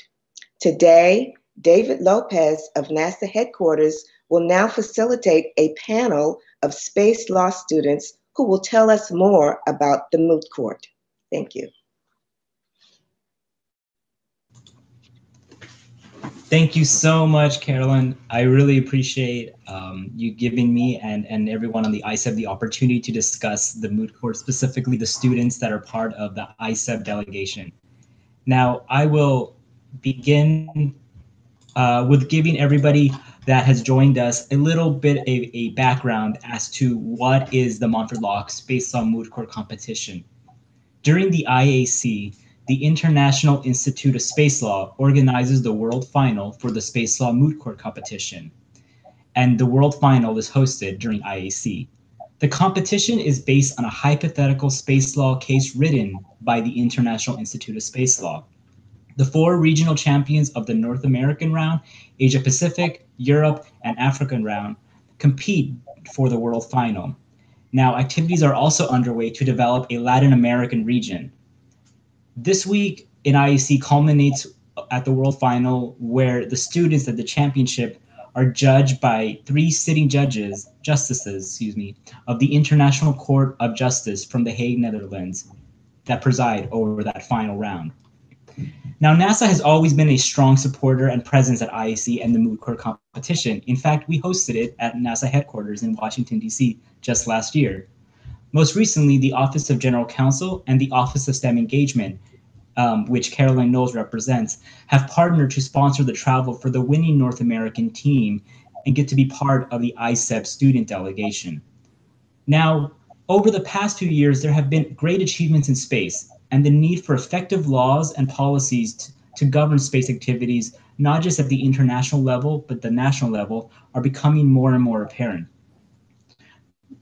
Many international bodies have recognized the need for legal and policy professionals, especially in space law, to support and develop frameworks needed to guide many of the exciting activities that we are all talking about today. Now, the 3 students are recent or current graduates of Georgetown University Law Center here in Washington, D.C., and I'm pleased to have them introduce themselves before we dive deeper into the topics. I would like to first turn it over to Almudena Azcarate Ortega to give a little bit brief intro about herself. Hi, everybody. Thank you so much for having us here. As David said, my name is Almudena Azcárate. I'm currently pursuing my doctoral degree at Georgetown University, and my research focuses on the intersection between space law and national security. Last year, when the moot court team was assembled, I was doing my LLM in national security law. I am originally from Spain, where I got my undergraduate degree in law at the University of Navarra. And I then went on to qualify as a lawyer and practice law for about nearly 3 years in Madrid, doing international arbitration and litigation, primarily centered on technology, energy, and construction contracts. Eventually, my interest in security and defense led me to discover the field of space law. And since I am a huge science fiction nerd, I was fascinated with this, and there has been no turning back for me. Thanks so much, Almudena. I really appreciate that. And I am also a space nerd. I would now like to have Laura Cummings introduce herself. Yeah, hi, David, and thanks to ISEB for having us here for this panel. My name is Laura Cummings. I am currently also a law student at Georgetown. A little bit about myself. I was born and raised in Colorado, which in itself has a strong space industry backing, evidenced by the fact that I was actually in the same high school class as Hannah Hodgson on the previous panel, which I didn't know that was gonna be a happy coincidence. But yeah, and so I did my undergraduate degree at the University of Colorado and studied astronomy and international affairs. And probably one of the coolest moments of my life was getting to take exposures of and then reduce an image of the Veil Nebula on the 24-inch telescope that CU has. And so after undergraduate, didn't really feel that a PhD was the right path for me, but something I realized I'm good at and I enjoy is creating structures that can be efficient for people to work in. And in this sense, I thought I could help advance space science by making sure that it is easy to do and well-funded. And the route for me for that was going to law school. And I realized that space law was a thing. And it's kind of been my calling ever since, that if we can set up space law well from the get-go, we only have to do it once and it can be extraordinary. And so I went to the University of Denver for my first year of law school, where I founded their Space Law Society. And then I transferred to Georgetown for my second and last, my third year. And I currently lead the Space Law Society at Georgetown. Thanks so much, Laura. And that Georgetown Society sounds amazing. And I do believe that there are a lot of law schools across the United States, but especially around the world, that also have societies. So it's really great to hear that you're part of that group. The last student that is part of this team, unfortunately, does not seem to be able to make it today, but I will introduce him nonetheless for everybody, just so you can know, is Ramzi Masari Alafai. And he is actually just a recent grad of Georgetown Law, and in fact took the bar this last week, so we can give him a break if he's not able to be here today. He is from Beirut, Lebanon originally, and moved to Michigan in the United States, and is fascinated and excited with international law like his colleagues are here, and would really love to pursue a career as a professional space law policy or lawyer in the Washington, D.C. area. So thank you so much for introducing yourselves. I think what we want to do now is maybe just dive into the case a little bit. As I mentioned, for everyone who is unfamiliar, it's a moot court competition, very much like an appellate round. And I would like to know, for just because I'm also curious, is to know what your preparation is to get ready for this type of competition. Almudena, back over to you. Hi, thank you, David. So our moot court team really started out with each of us not really knowing each other.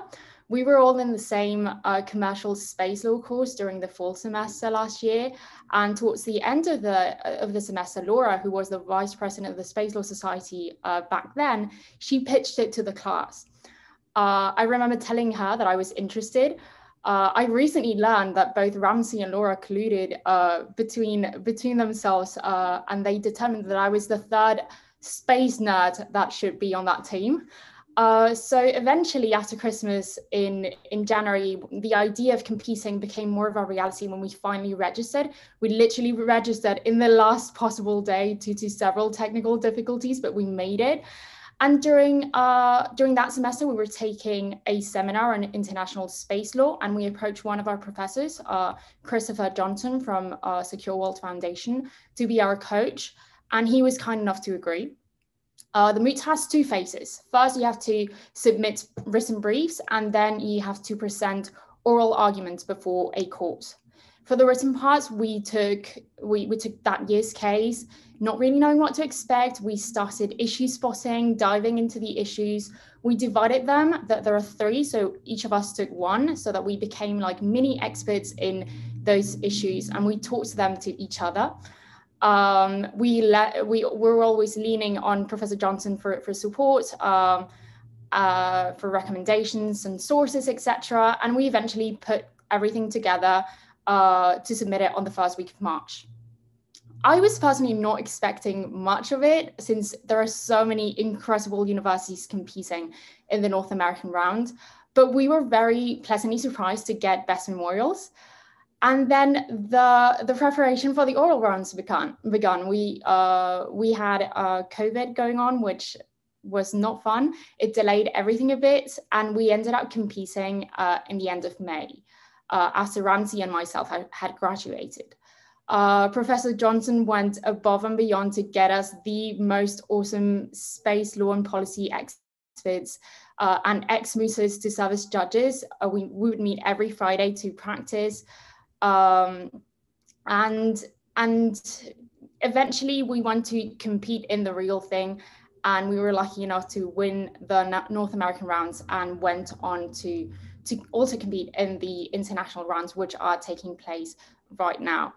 Unfortunately, we were disqualified in the semifinals, but honestly, I think it's an incredible experience. We were incredibly lucky. The three of us, we shared this immense passion for space, which made the whole experience really enjoyable. We really got to nerd out to our heart's content, and we complemented each other extremely well. Laura had impressive technical knowledge. Ramsey was a mooting champion already, and I had prior experience in international law.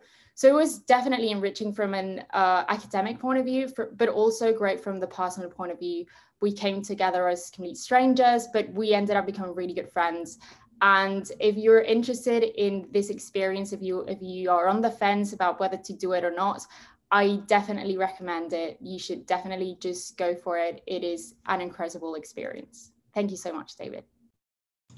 Thank you. That is a great rundown of exactly how it is. I can also attest that these kind of competitions are a lot of work, and you do become very good friends with your team because you have to support one another. I would like to say I believe you guys did not advance to the next round. Is that correct? That's how it happened. Great. And in fact, the other regional team did advance, but to the world final, right? Oh no, we did win the North American round, so we went on to compete to the world finals, yes. the world rounds. However, the world rounds has two different rounds: the semi-finals and the finals. And unfortunately, we got disqualified in the semi-finals. We competed against India, who did a superb job, and we hope they win so that we can say we lost against the winners. That's great. I mean, congrats for getting so far, and for being good sports about it. And unfortunately, you guys got knocked out at the semi-round. But it's really always good if we were in not a virtual environment to be able to go and support each other, which I will talk about in a second as to how everyone here can watch the world final coming up later this month. But before we do that, I would like to give Laura a few minutes to talk about the actual case. What was discussed? Because that's fascinating, especially for everyone on the call. So Laura, I would love to know if you could share with us a summary of the actual case you guys argued. Yeah, I'd be happy to. So the case this year was called A Case Concerning Jurisdiction and Control in Outer Space, Space Situational Awareness, and Orbital Debris. And so you can kind of tell from the title that sets the tone of it. And so when you get the problem for the moot court, I have it here. You can see all my crazy highlights. So you get about like 4 or 5 pages, and those are all of the facts that you get, and that's the entire scenario. So that's all you have to run with. And so this year I'll give a little summary of the case and then talk about what issues themselves were presented. So in this case, it opens with what I think is a great line, is the year is 2040. And so you're in the future, and there is a space station called the Space Station Hypatia, which is modeled off the current ISS. And there are 4 countries that are parties to this space station, and each of them have 2 astronauts on the space station. And then one of the countries has a 3rd astronaut / professor on the space station as well. And so you're in the space station, you have your astronauts, and the issues for the case really start when the space station receives 2 contradictory CDMs, or conjunction data messages, telling them that debris is coming towards the space station. And now one of the CDMs says, like, you need to evacuate, this is a total collision, like, this is going to be really bad. And then the other CDM says, no, this is fine, it's a near miss, just stay on the space station, you'll be good. And so the astronauts on board have a debate over which of the CDMs to believe, and the commander of the space station ends up ordering evacuation. She believes that total destruction is imminent. One astronaut from one of the different partner nations disobeys that order, challenges the commander's call, says, no, we should believe this other one, we don't need to evacuate. Debate ensues. The challenger to the call then locks herself in one of the transfer vehicles of the space station. So if you picture the space station, it's basically the ISS with like 2 Soyuz modules, or for this, they're just transfer vehicles that are attached to it. And so this mutineer locks herself in one of the transfer vehicles. Her team wastes a little bit of time trying to get her to come out of the transfer vehicle and evacuate with them. But we don't know if she can't hear them or just doesn't obey, because there's some facts speaking to a communication failure for that transfer vehicle. And so the rest of the crew, including the astronaut professor, get in the 2nd transfer vehicle and decide to evacuate. So they chart a course back down to Earth.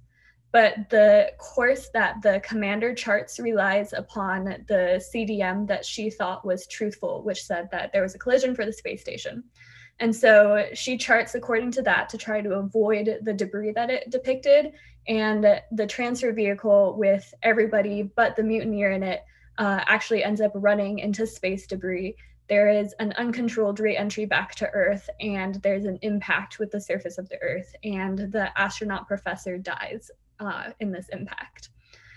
So they've returned to Earth in an unplanned, hasty manner, and there's this tragic loss. And then you have this mutineer who's still back up in the space station, and she ends up using the vehicle that she locked herself in to return back to Earth. And now this vehicle, let's say it's registered to Party A, and she's a national of Party B. And she returns their space vehicle, Party A's space vehicle, to State B. So she doesn't complete geographic return of the space vehicle. And so those are kind of a sketch of the basic facts. We had a few pages, but that's a very summarized version. And so as my partner, Almudena, said, there are 3 issues that are kind of brought about in the case to argue before the court. And so the first one is concerning data validity. And so for that one, we really got to delve into, are there any international laws that talk about how you need to respond if you receive a CDM?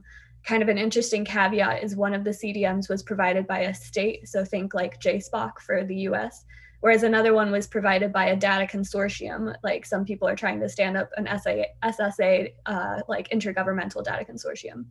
So that was really kind of the first issue. And then also involved in that, we got to talk about challenges to authority on the International Space Station, because one of the challenges to validity occurred after the commander gave an order to evacuate. So we got to investigate command structure on the ISS, and is there ever a time that you're allowed to disavow a commander's orders? The second issue really focused on the transfer vehicle actions.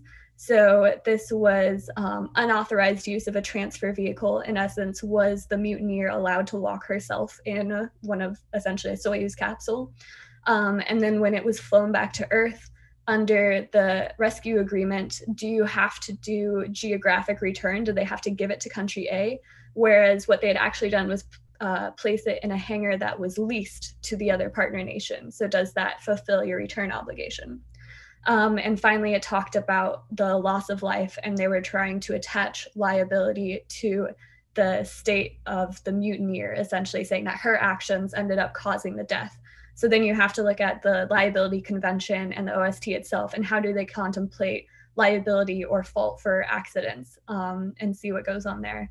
And then the third and final issue wasn't really any lex specialis of space law, but it was more, it was actually extradition law. So the country wanted to extradite the mutineer back to their country to face criminal penalties.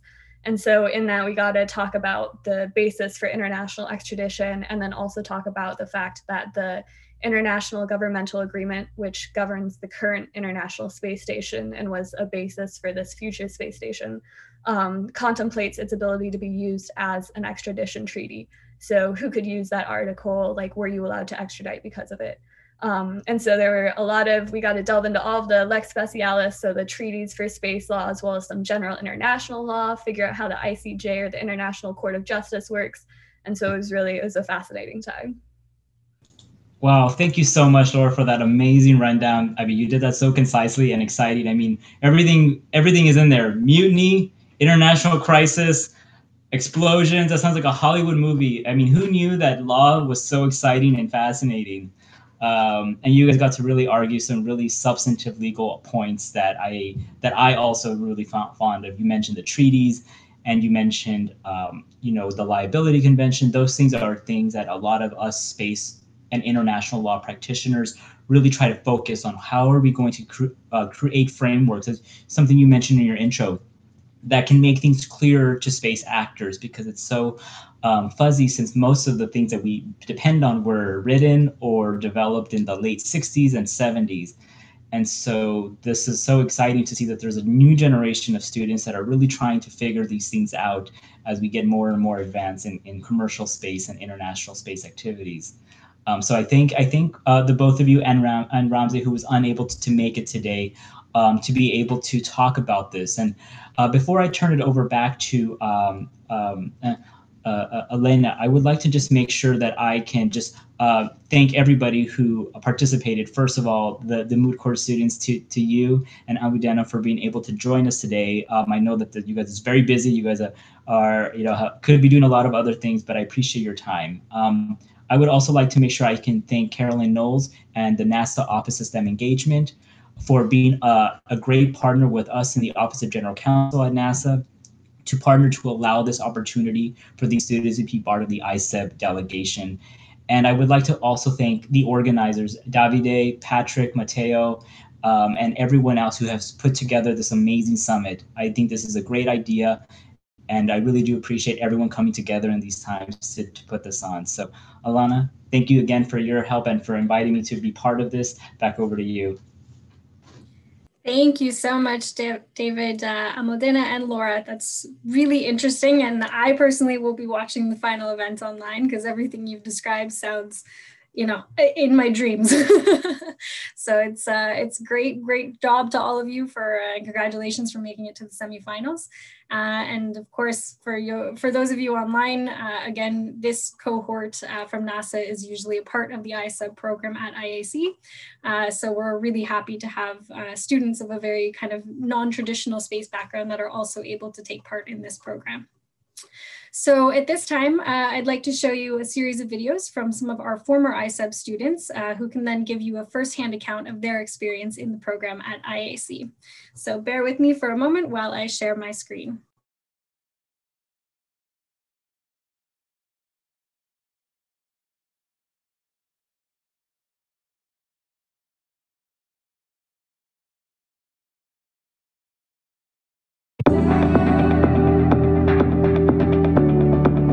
Being part of this program has been one of the most exciting experiences in my life. This was the unique opportunity every student involved in the space field is looking for. I received valuable technical feedback from experts. I shared ideas with the ISEB friends, with different backgrounds, and I was inspired by young, motivated students during the outreach activities. ISEB taught me that sharing experiences is the key to a fulfilling life from both the personal and the professional viewpoint. Being a part of the ISEB student program was an incredible experience. I had so many opportunities while I was at the Congress, specifically because I was with the ISEB student program. We had this great chance to work with Australian school children to get them super passionate about space, which was so incredible. I got to meet so many incredible like-minded people who are super passionate about space that I'm still friends with to this day, 3 years later. And as a result, while I was at the Congress, those people opened my eyes up to all the different fields that make up our space industry that I was otherwise sort of not aware of. So I got to spend time talking about space law and space policy and even space photography. It was an incredible experience, and it was all thanks to the ISEB student program. As a JAXA-sponsored student at International Astronautical Congress 2018, I had a life-changing experience. I got a chance to fly from Tokyo to Bremen, attend the whole session of IAC 2018, and give a presentation of my outreach activity on space medicine in front of audience from across the globe. At IAC, you can directly see, feel, and learn what's going on in the front line of space engineering, science, and industry. And one of the greatest things about ISEB program is that you can share what you felt or learned and discuss them with top-notch students from every continent. Thereby, you can build a strong global network with future space leaders, which is the reason why this program is the best in space sector. My experience at that year event was one to be remembered. I had the opportunity to meet a lot of researchers from different universities and space agencies. Additionally, I got the opportunity to learn more about the research, such as the Mars exploration, innovative satellite architecture, etc. That experience was very fun, very educational. I would highly recommend the opportunity to attend IAC and perhaps the association with the space agency. That afforded us, again, the opportunities to meet certain individuals, learn more about research and the space exploration program in general. The ISEB student program has been the best experience I have ever lived, both in a personal and technical viewpoint. During the program, you will meet students from all the nations, all the space agencies. You will share your experience, present your work, and receive a direct feedback from the scientific community. And you will create a really strong network that is going to make you feel as a true member of the space community. The ISEB program will allow you to questionate, meet in person, and also hear the experiences from all the most influenced members of the space community, such as, for example, astronauts or even head of agencies. In this way, you will have the best overview you could wish of all the challenges of the sector. From networking opportunities and special sessions to social and cultural events, being a part of the ISEB program has enhanced my IAC experience and has opened up opportunities for me to gain experience in the space industry post-IAC. I especially enjoyed an opportunity to meet other ISEB students from around the world to learn about their research and to learn about student opportunities in the space sector. This has helped me establish an international network with like-minded students pursuing a career in space. Another highlight of my ISEB experience was an interactive Q&A with the heads of agencies. This was a unique opportunity to ask questions that are particularly relevant for students and to learn about different priorities and future directions of space agencies around the world. Overall, being a part of the ISEB program had a great impact on my future professional career in space.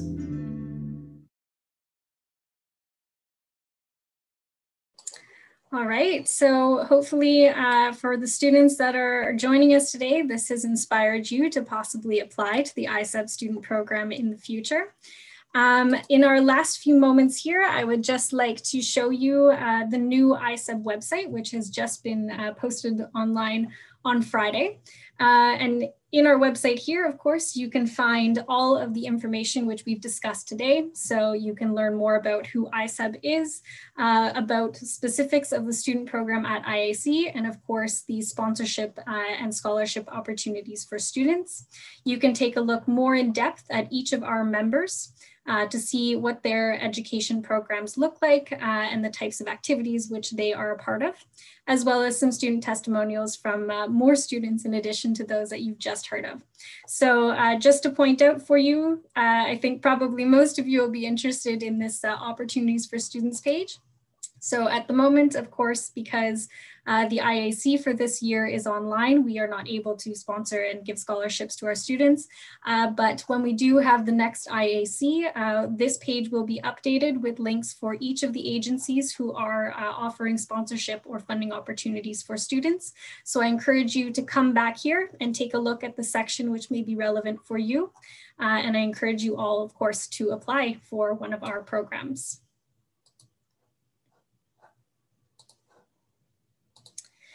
So I am aware that we just have about a few minutes left. So I wanted to ask one final question to one of my panelists, if she's still online, Natasha. Oh, she's not online anymore. She's not a speaker at the moment. So with that, then I guess we're going to have to close just a few minutes early. But of course, I wanted to give a big thanks to all of our panelists that have been here today. I hope that this session was informative for the students that are online and that we see your applications for the ISEB student program in the future. And for those of you who aren't students or possibly eligible to take part in this program, please come and visit us in the future at the International Student Zone in the IAC exhibition hall. We do have a large booth and we have many open events that are not only for students. So for example, the Heads of Education panel and lunch sessions. So lots of activities that are geared towards our students or being presented by students, but of course are welcome to everyone attending the IAC. So with that, I will hand back over to Davide. Thank you very much.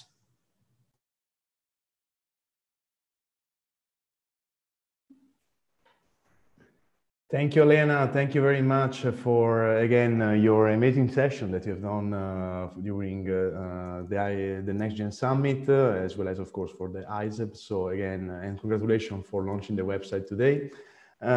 So we are almost at the end, but not yet, because as always, as we say, last but not the least, do you know that during the IAC cyberspace, there will be also an IAC NextGen networking session?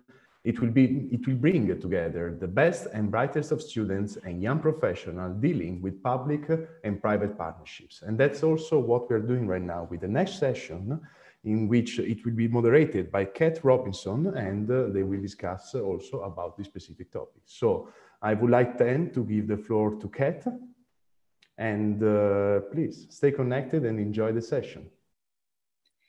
Fantastic. It's exciting to join again and to be able to chat with you. We are a few minutes early, so I do think that we do have Liz and Miriam who are ready to join us. Yes, and I see them here. That's fantastic. So before we get started, I want to take a minute just to introduce myself. I know those of you who've been watching all day might have seen me earlier. I am a political scientist who studies space policy and a member of the SEOC and the WD-YPP committees, as well as the coordinator for the NextGeneration Plenary or NGP steering committee. And with me today, I have Miriam Nassim, who is a space consult for Euroconsult. Miriam, would you like to introduce yourself? Yeah, thanks so much, Kat. So as Kat mentioned, I'm a space consultant with Euroconsult, and I'm also going to be the moderator for Tuesday's NextGeneration Plenary session. So I'm pretty excited about that. And then we also have Elizabeth Barrios, who is a PhD candidate and graduate research assistant at the University of Central Florida. Yeah, hi everyone. Like Kat said, I'm from the University of Central Florida. So on Tuesday, I'll be one of the panelists and I'll be talking about how public-private partnerships kind of play into the educational environment. Great, thanks. So before we talk a little bit more about the session that'll happen at IAC, we're going to talk a little bit about the Next Generation Plenary itself. So the Next Generation Plenary Steering Committee, which consists of members from the IAF's Committee on Workforce Development, Young Professionals Program, the Space Education and Outreach Committee, the Entrepreneur and Investment Committee, the Global Earth Observation System of Systems Subcommittee, and the Space Generation Advisory Council, has submitted successful plenary proposals to the IAF for the last 10 IACs, and we'll have a NextGen networking session that we've all mentioned this upcoming week at the Cyberspace Edition. The goal of the NGP Steering Committee is to highlight the best and brightest of the next generation in the space industry at high-level plenary and other events at the IAC. It's a great opportunity for students and young professionals to make an impact on the industry through sharing their accomplishments and work. This year's networking session is on the topic of public-private partnerships and how the next generation is using them as catalysts for inspiration and innovation. So what I want to do before we talk about this year's session is a little bit of how this works. So every year after IAC in November or early December, we put out a call for panelists and we run a competitive application process in order to find the best and the brightest of the next gen. So to find all of you who are out there watching and people like Miriam and Liz here.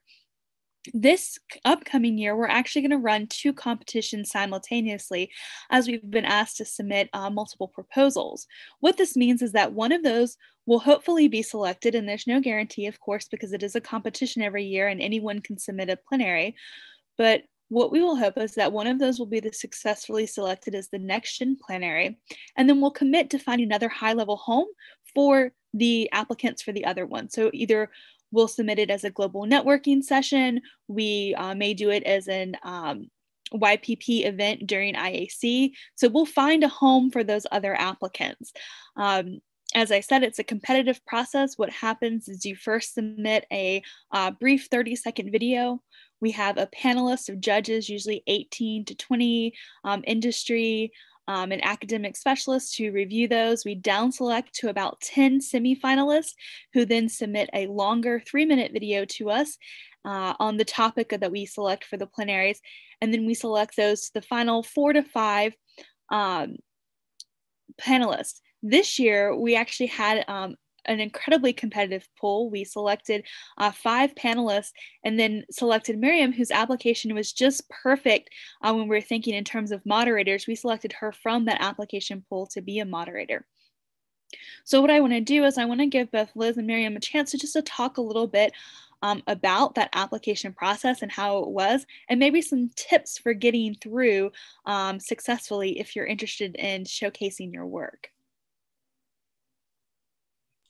Okay, I guess I'll start.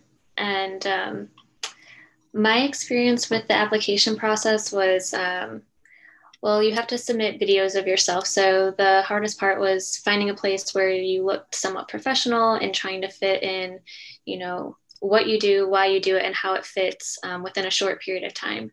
So for me, the best way to do that was I just, you know, I kind of figured out what my elevator pitch would be at the IAC in general, and kind of use that as my initial 1-minute video, I believe it was, for the application process. And honestly, you know, the application process isn't itself too difficult. For me, the hardest part was just learning how to film myself and make it look like I knew what I was doing.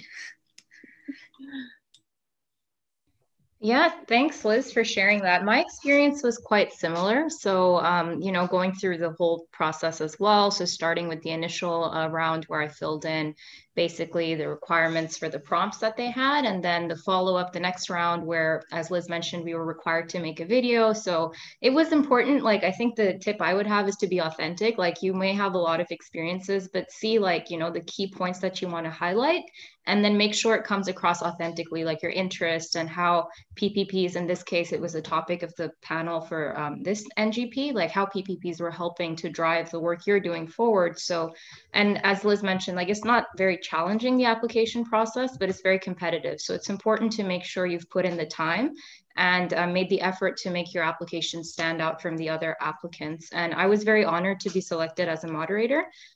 Yeah, so it's an incredible opportunity. And with that, I guess, unless Kat, you wanted to add something, I can talk about the session on Tuesday. Sure, I want to add one more thing about the plenary application process is that one of the things that we judge on in the beginning is how well you hit the things we ask about in the call for panelists. So making sure that you hit those things that we call. We don't yet know what the topics will be next year, but they're often broad, and we sort of specifically have them broad, and we'll have different things so that we can get as large a pool as possible. So just making sure that you see that call for when you see the call for panelists, that will go out over. IAF puts it on their website. We post it on our social media. SGAC will post it. The YPP program posted on their social media. Just make sure that you read it carefully, because a lot of times people may have a good video but might not make it through the first round, and it's because they didn't address those criteria that we list in the call. So yeah, then with that, Miriam, please take it. Can I add one more thing real quick as a tip? Sure, one thing that I found that was very helpful in having a successful application was watching the videos from last year. So most of them are available on YouTube. I know, especially for the second round, you get access to the links for some of the videos from last year. So that was very helpful to see how others portrayed themselves, what made them successful over someone who maybe wasn't successful, and kind of gives you some ideas of how to, you might know what you want to talk about, but approaching it in a way that makes you competitive for the application process. Was very helpful to see how it was done in the past. Exactly. And another point on being competitive, if you are selected as a panelist for NGP, that also makes you, it gives you a lot of points in applying for awards like the ESL or the YSL or other scholarships to attend IAC. So it's worth it to, it doesn't cost you anything to apply for the plenary. And if you're selected, it has a lot of benefits. So. Yeah, thank you. Thanks for all those great points. And Liz is absolutely right. Like all the videos from the past panelists who have been selected are actually on YouTube. So it's a great resource. It really helped me as well when I was making my video, just to see what the expectation is, like what kind of videos are typically the ones that are being selected and how are people showcasing themselves. And so with that, I want to just talk about the session on Tuesday. So as Kat mentioned in the beginning, it's on the topic of public-private partnerships, so PPPs, and how the next generation is sort of driving those forward. And we have an amazing lineup of people. So Liz is one of our speakers. She'll be talking more about her experience, but I also wanted to highlight that it's a very diverse set of panelists. So we have Julianne, who's from the Philippines. She's a satellite engineer with Stamina for Space. Ghanim, who's a mechanical engineer at the Kuwait University. Joshua Ingersoll, who's a spacecraft systems engineer at the Aerospace Corporation. Tobias Niederweiser, who's a research associate at Biosurf Space Technologies. So it's a really great mix of people who are like early career in industry and also the academic side. So I really hope you get the chance to tune in and be a part of the discussion. And the format is going to be very, it's going to be like a networking sort of format. It's a panel. We'll have questions from the audience and then also like questions that we got from social media. So you'll be able to ask your questions live as well. And I encourage you to ask about the expertise of the panelists, their experiences getting to where they are, how they're utilizing PPPs, because we want to hear from the audience. Like we have a really great set of people on stage who are willing to share and give back. So it would be awesome if you can tune in. I'll also talk a little bit about my experience in PPPs. So as a space consultant, what that means is I work on multiple projects. So it's mostly economic, financial, strategic projects with space agencies and different players in the space industry. So it's a very broad spectrum. But within that, I was exposed to a project on looking at PPPs and how they advance the new space economy. So it started from looking at more established models like the COTS program, the Commercial Orbital Transportation Services. So between NASA and SpaceX and Northrop Grumman. So, you know, Northrop Grumman with its Cygnus vehicle, SpaceX with the Crew Dragon, and how this was established as a model to transport cargo to the ISS.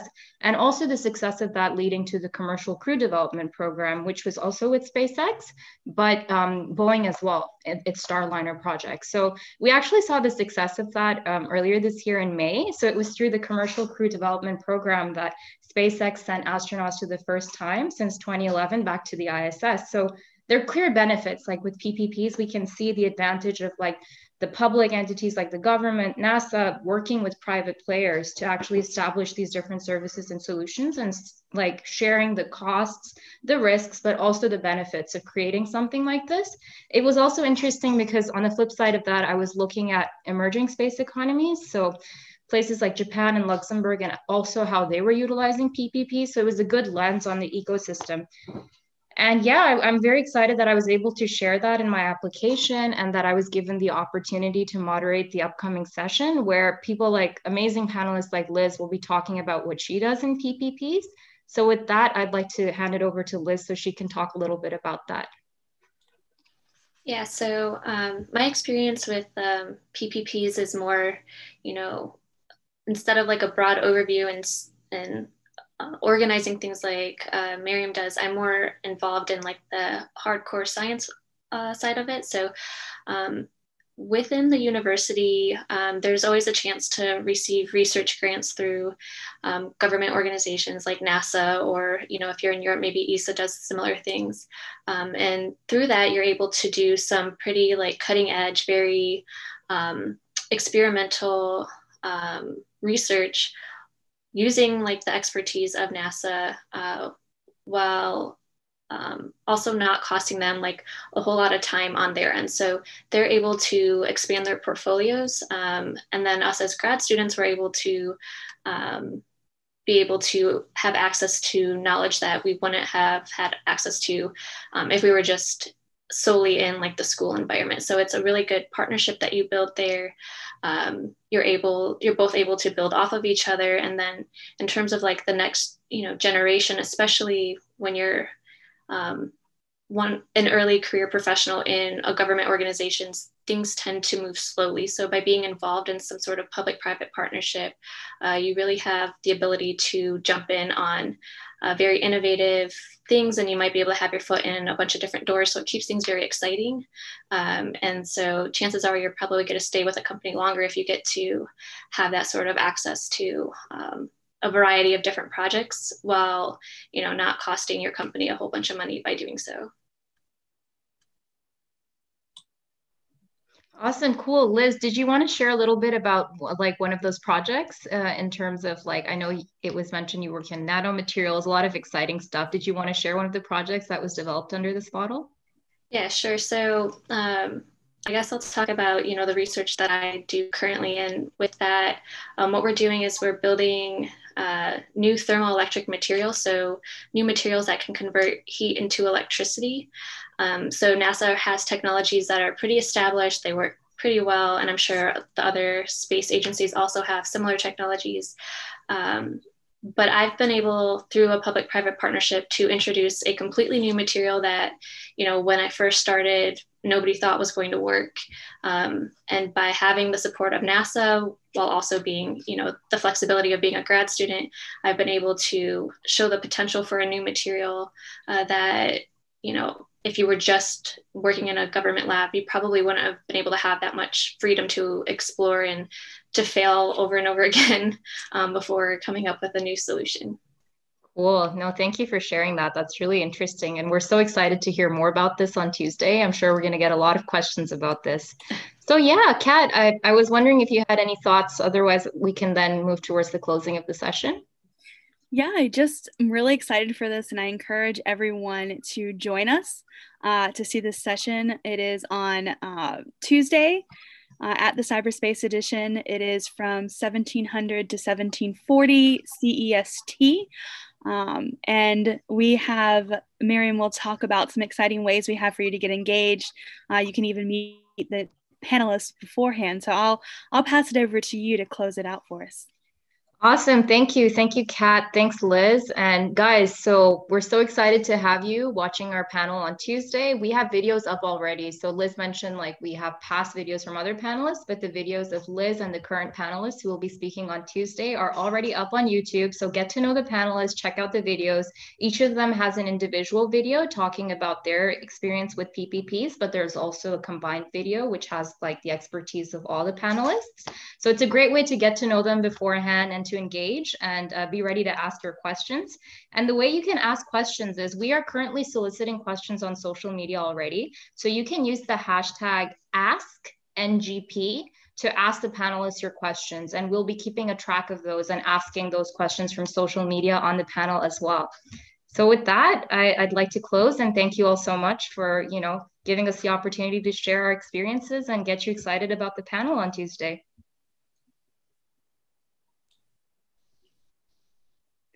Thank you, everyone, and back to Davide.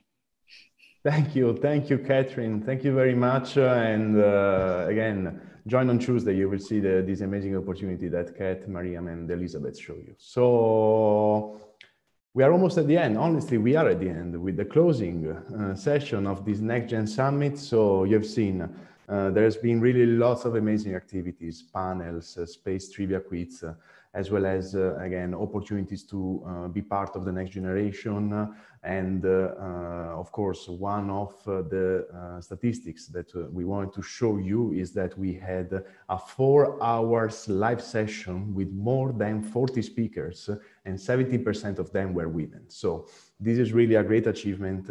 And of course, on behalf of the SGAC, ISEB, SEOC, WD-YPP, I would like to thank you for joining us today and stay connected during the NextGen Summit that has been unique in really lots of several aspects. Since the beginning of this year, we know we find ourselves in this challenging situation worldwide due to the pandemic, and the SGAC, ISEB, SEOC, and WD-YPP committees have been determined to unifying the role of giving this opportunity to the space community, but not only, especially for you, to the next generation within this summit. We hope you have enjoyed and that this platform allowed you to come together during these challenging times, even if the physical meetings are near impossible. A special thank you that I wanted to mention are also from the people behind the scenes, let me say, because there have been really lots of people organizing this. And I really wanted to mention a special thank you to the organizer that I would say are Matteo Capella, SGAC Operations Manager, Patrick Hemblock, Kate Becker, and Catherine Robinson from the WD-YPP, Caroline Knowles from SEOC, and Elena Bartolini and David Lopez from ISEB. So a really big thank you to all of you that really made all of this possible also during this challenging time. A final thank you goes to as well to IAF for supporting us in making this event happen, and of course to Blue Origin, official sponsor of the summit. Once again, thank you all for joining us. Stay connected, and we are looking forward to meeting you virtually next week at the ISC Cyberspace, where there will be lots of opportunities, as you've seen, also for the next generation. And in particular, look out for a special announcement that will introduce a new IAF initiative that will focus on mentoring and career development, and it will happen just a bit before of the ISC closing ceremony. Once again, thank you all for joining.